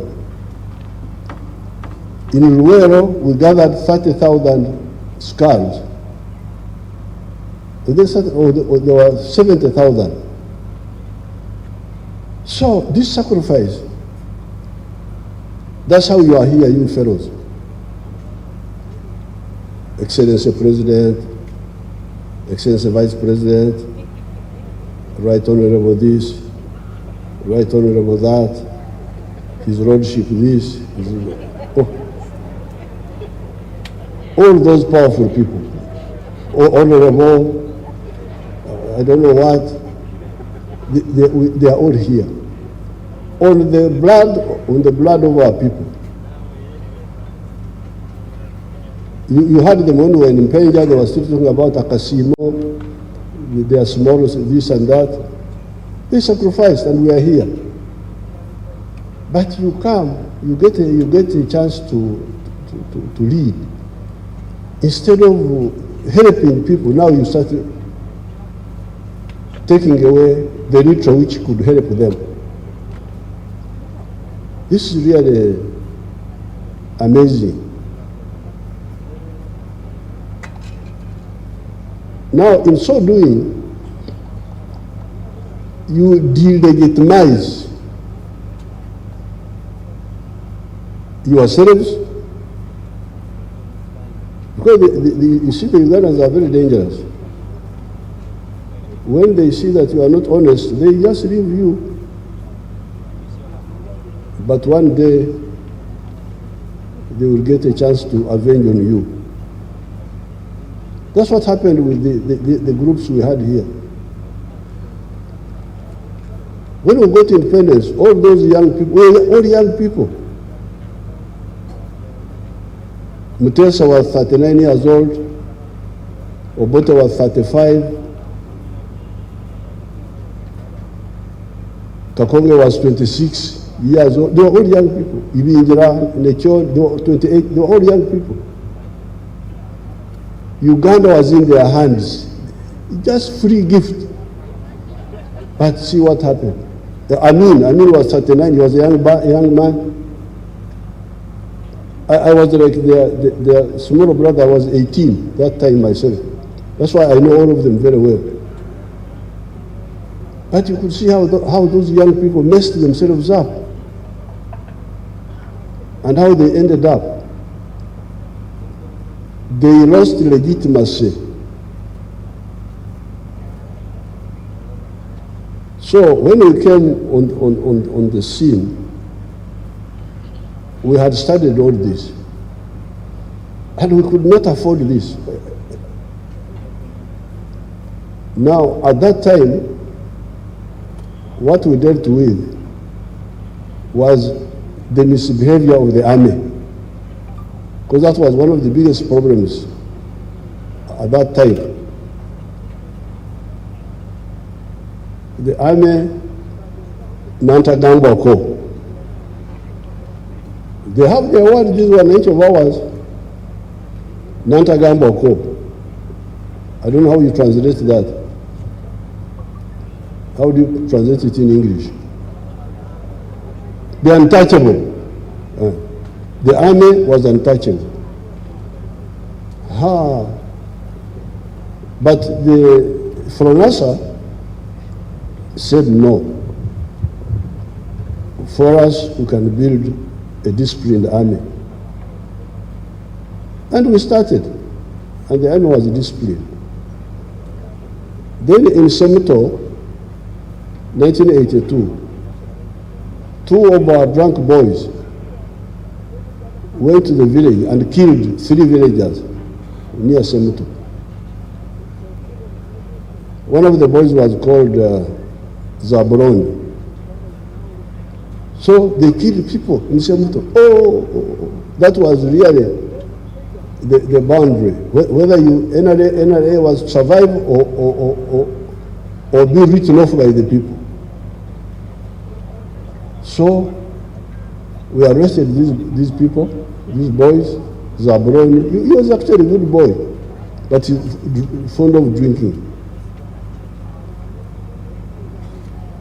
I didn't know him well, but I had not heard anything specifically bad about him. So we tried them. And the case came to the High Command. The other day, the Right Honorable Speaker was calling me former Speaker, which of course I was for 10 years. But I was also a Chief Justice some time ago.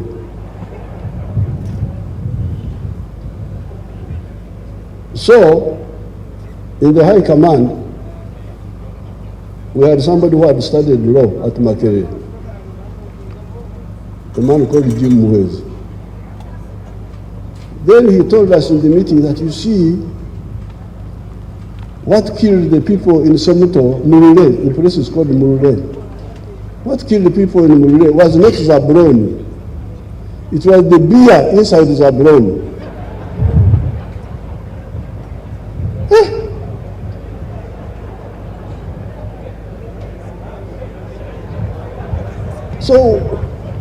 So what do we do now?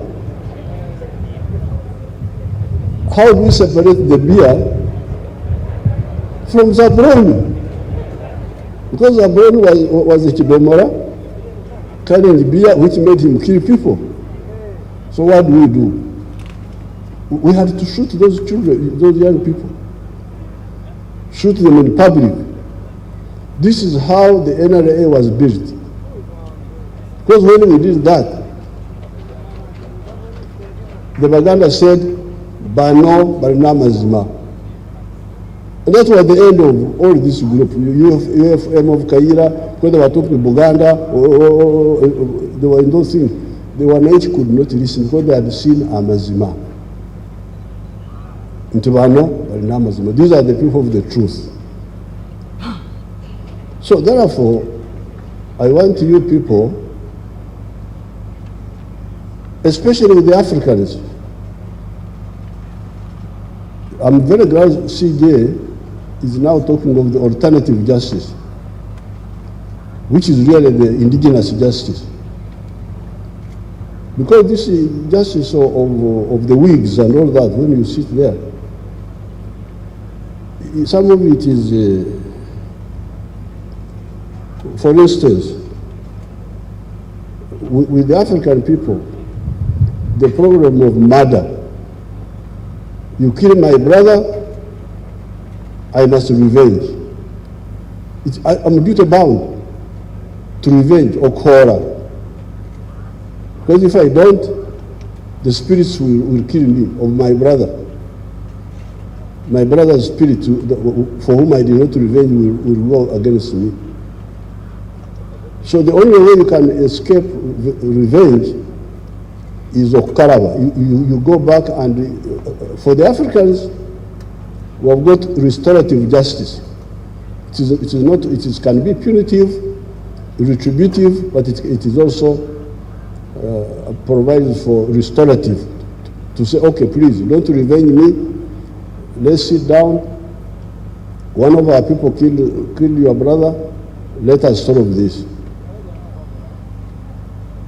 Like, for instance, I still have a date with the clan of the late Colonel Tengora Machodwogo. You remember he was killed by our soldier. I must make peace with the clan on behalf of the army. I must make peace with the clan. Otherwise, they will just keep quiet. You are powerful, you are president, excellency, what? Yes. But they will never forget They don't forget.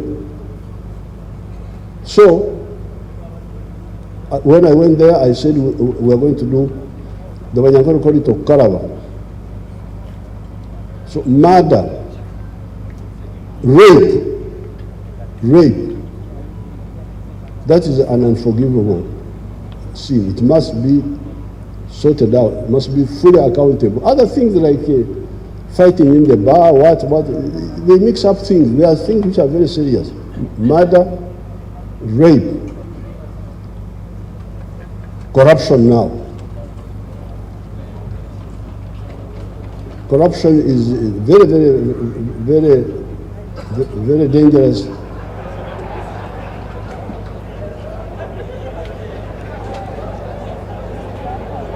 And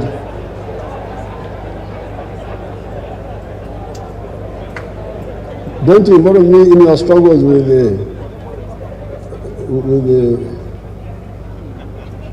the commissioners and so on. Those are another matter. But corruption.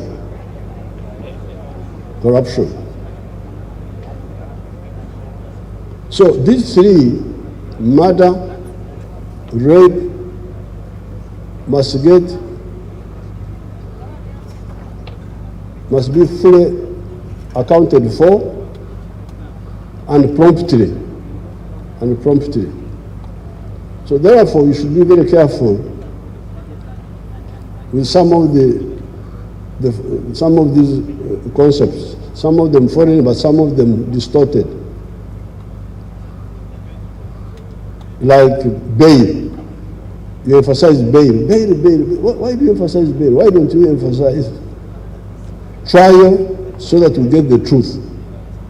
That's what you should emphasize. Because when you talk of bail, you are playing in the hands of the enemy. The Banyankore will say, when the Banyankore said that, we are finished. He spent one night and came back. There was nothing, in other words. So you would not see your justice. You're talking justice that freedom in the constitution, that's not, that's a foreign concept. It's not our concept. Our concept is a dog that steals pays with its back. So you must handle it quickly and decisively. Those concepts are very dangerous because they separate us from the people. There is another one. There is another one which says, I can come to court and keep quiet. Really? I keep quiet. He is a thief, he has nothing to say. So I don't know how those people involve those concepts. But please, here we should deal with our situation like we dealt with the issue of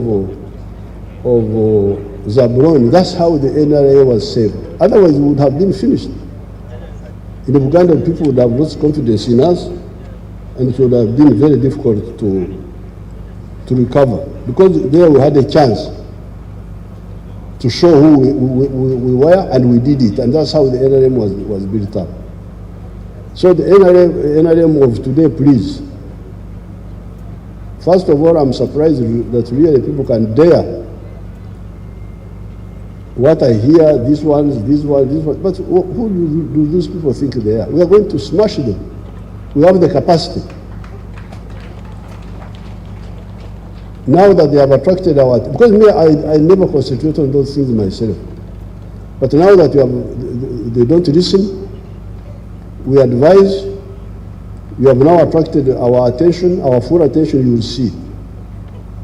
We shall crush this treachery. This is really a betrayal, and we are going to finish it. Now, the borrowing. I'm glad the minister explained these newspapers with their radios, they create panic among you people. Debt. We actually had a very low debt level until Corona. Our debt GDP ratio before Corona was 30%. Very low. But some people pushed, and we found we had reached 40%. But I don't believe in borrowing. My view is that I don't believe in this borrowing. I believe in cutting our cloth according to our coat according to our cloth. And that's what we should be doing. Now finally, the talk of external shocks. External shocks. Which one is now? That there was a war in Ukraine, and that you are importing wheat from Ukraine and Russia, and now you are going to die. Hey, but why don't you eat muhogo? You remember I said to you, why don't you eat muhogo? Why do you eat wheat in the first place? Me, I don't eat wheat. I don't eat rice. I have my foods. For the last 80 years, I have my foods. The only time I ate rice was when I was in Tanzania, fighting Amin. So the external shocks, which ones now? Now the only one we have is petroleum.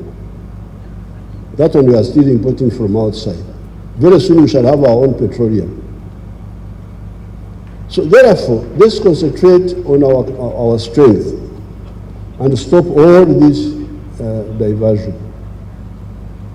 With these few words, I congratulate the Minister of Finance. He has done it now very well. I have nothing useful to add.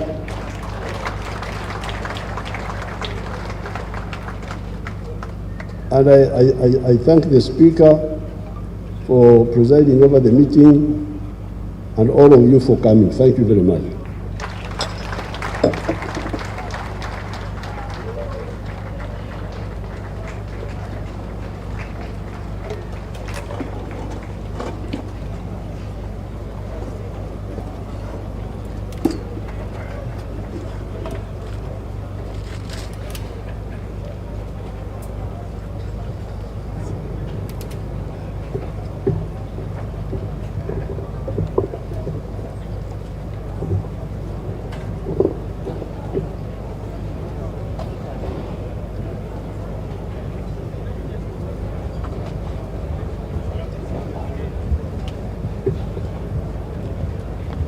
Your Excellency, I want to thank you so much for fulfilling your constitutional obligation of delivering a successful budget speech.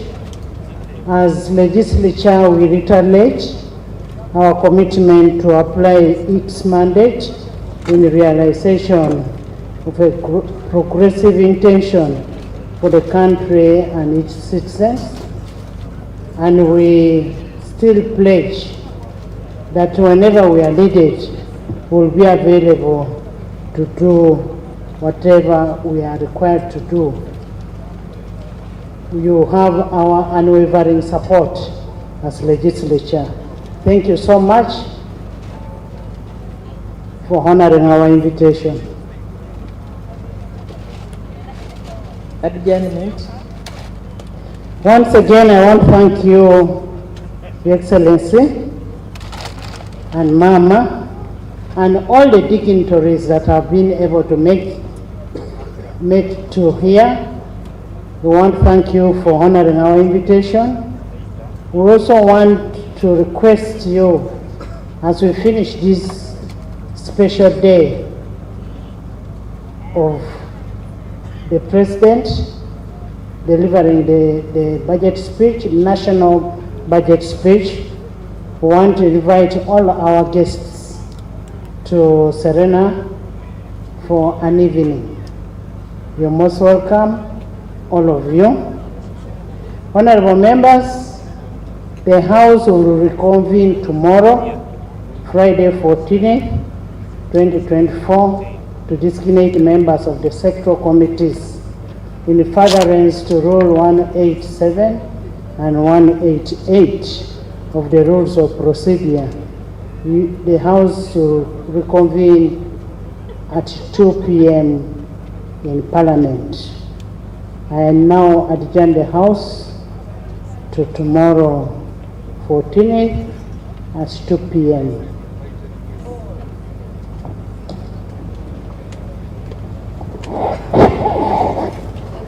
The anthems.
Distinguished guests, we kindly request that you remain in your positions. Please remain in your positions as we go through the formalities to bid His Excellency farewell after he has successfully completed his constitutional mandate to deliver the budget speech. We're going to have only one photograph this evening. We're only having one photograph that will comprise the presiding officer and the Minister of Finance joining His Excellency the President and the First Lady. So we shall only have this one photograph, and then the Speaker shall see of our main guest today, His Excellency the President of the Republic of Uganda.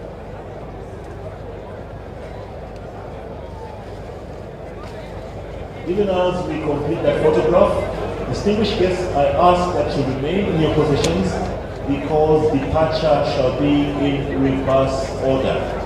Departure shall be in reverse order. So we kindly ask that you remain in your places and we shall follow the protocol. Follow the order of precedence as we see of all our guests this evening.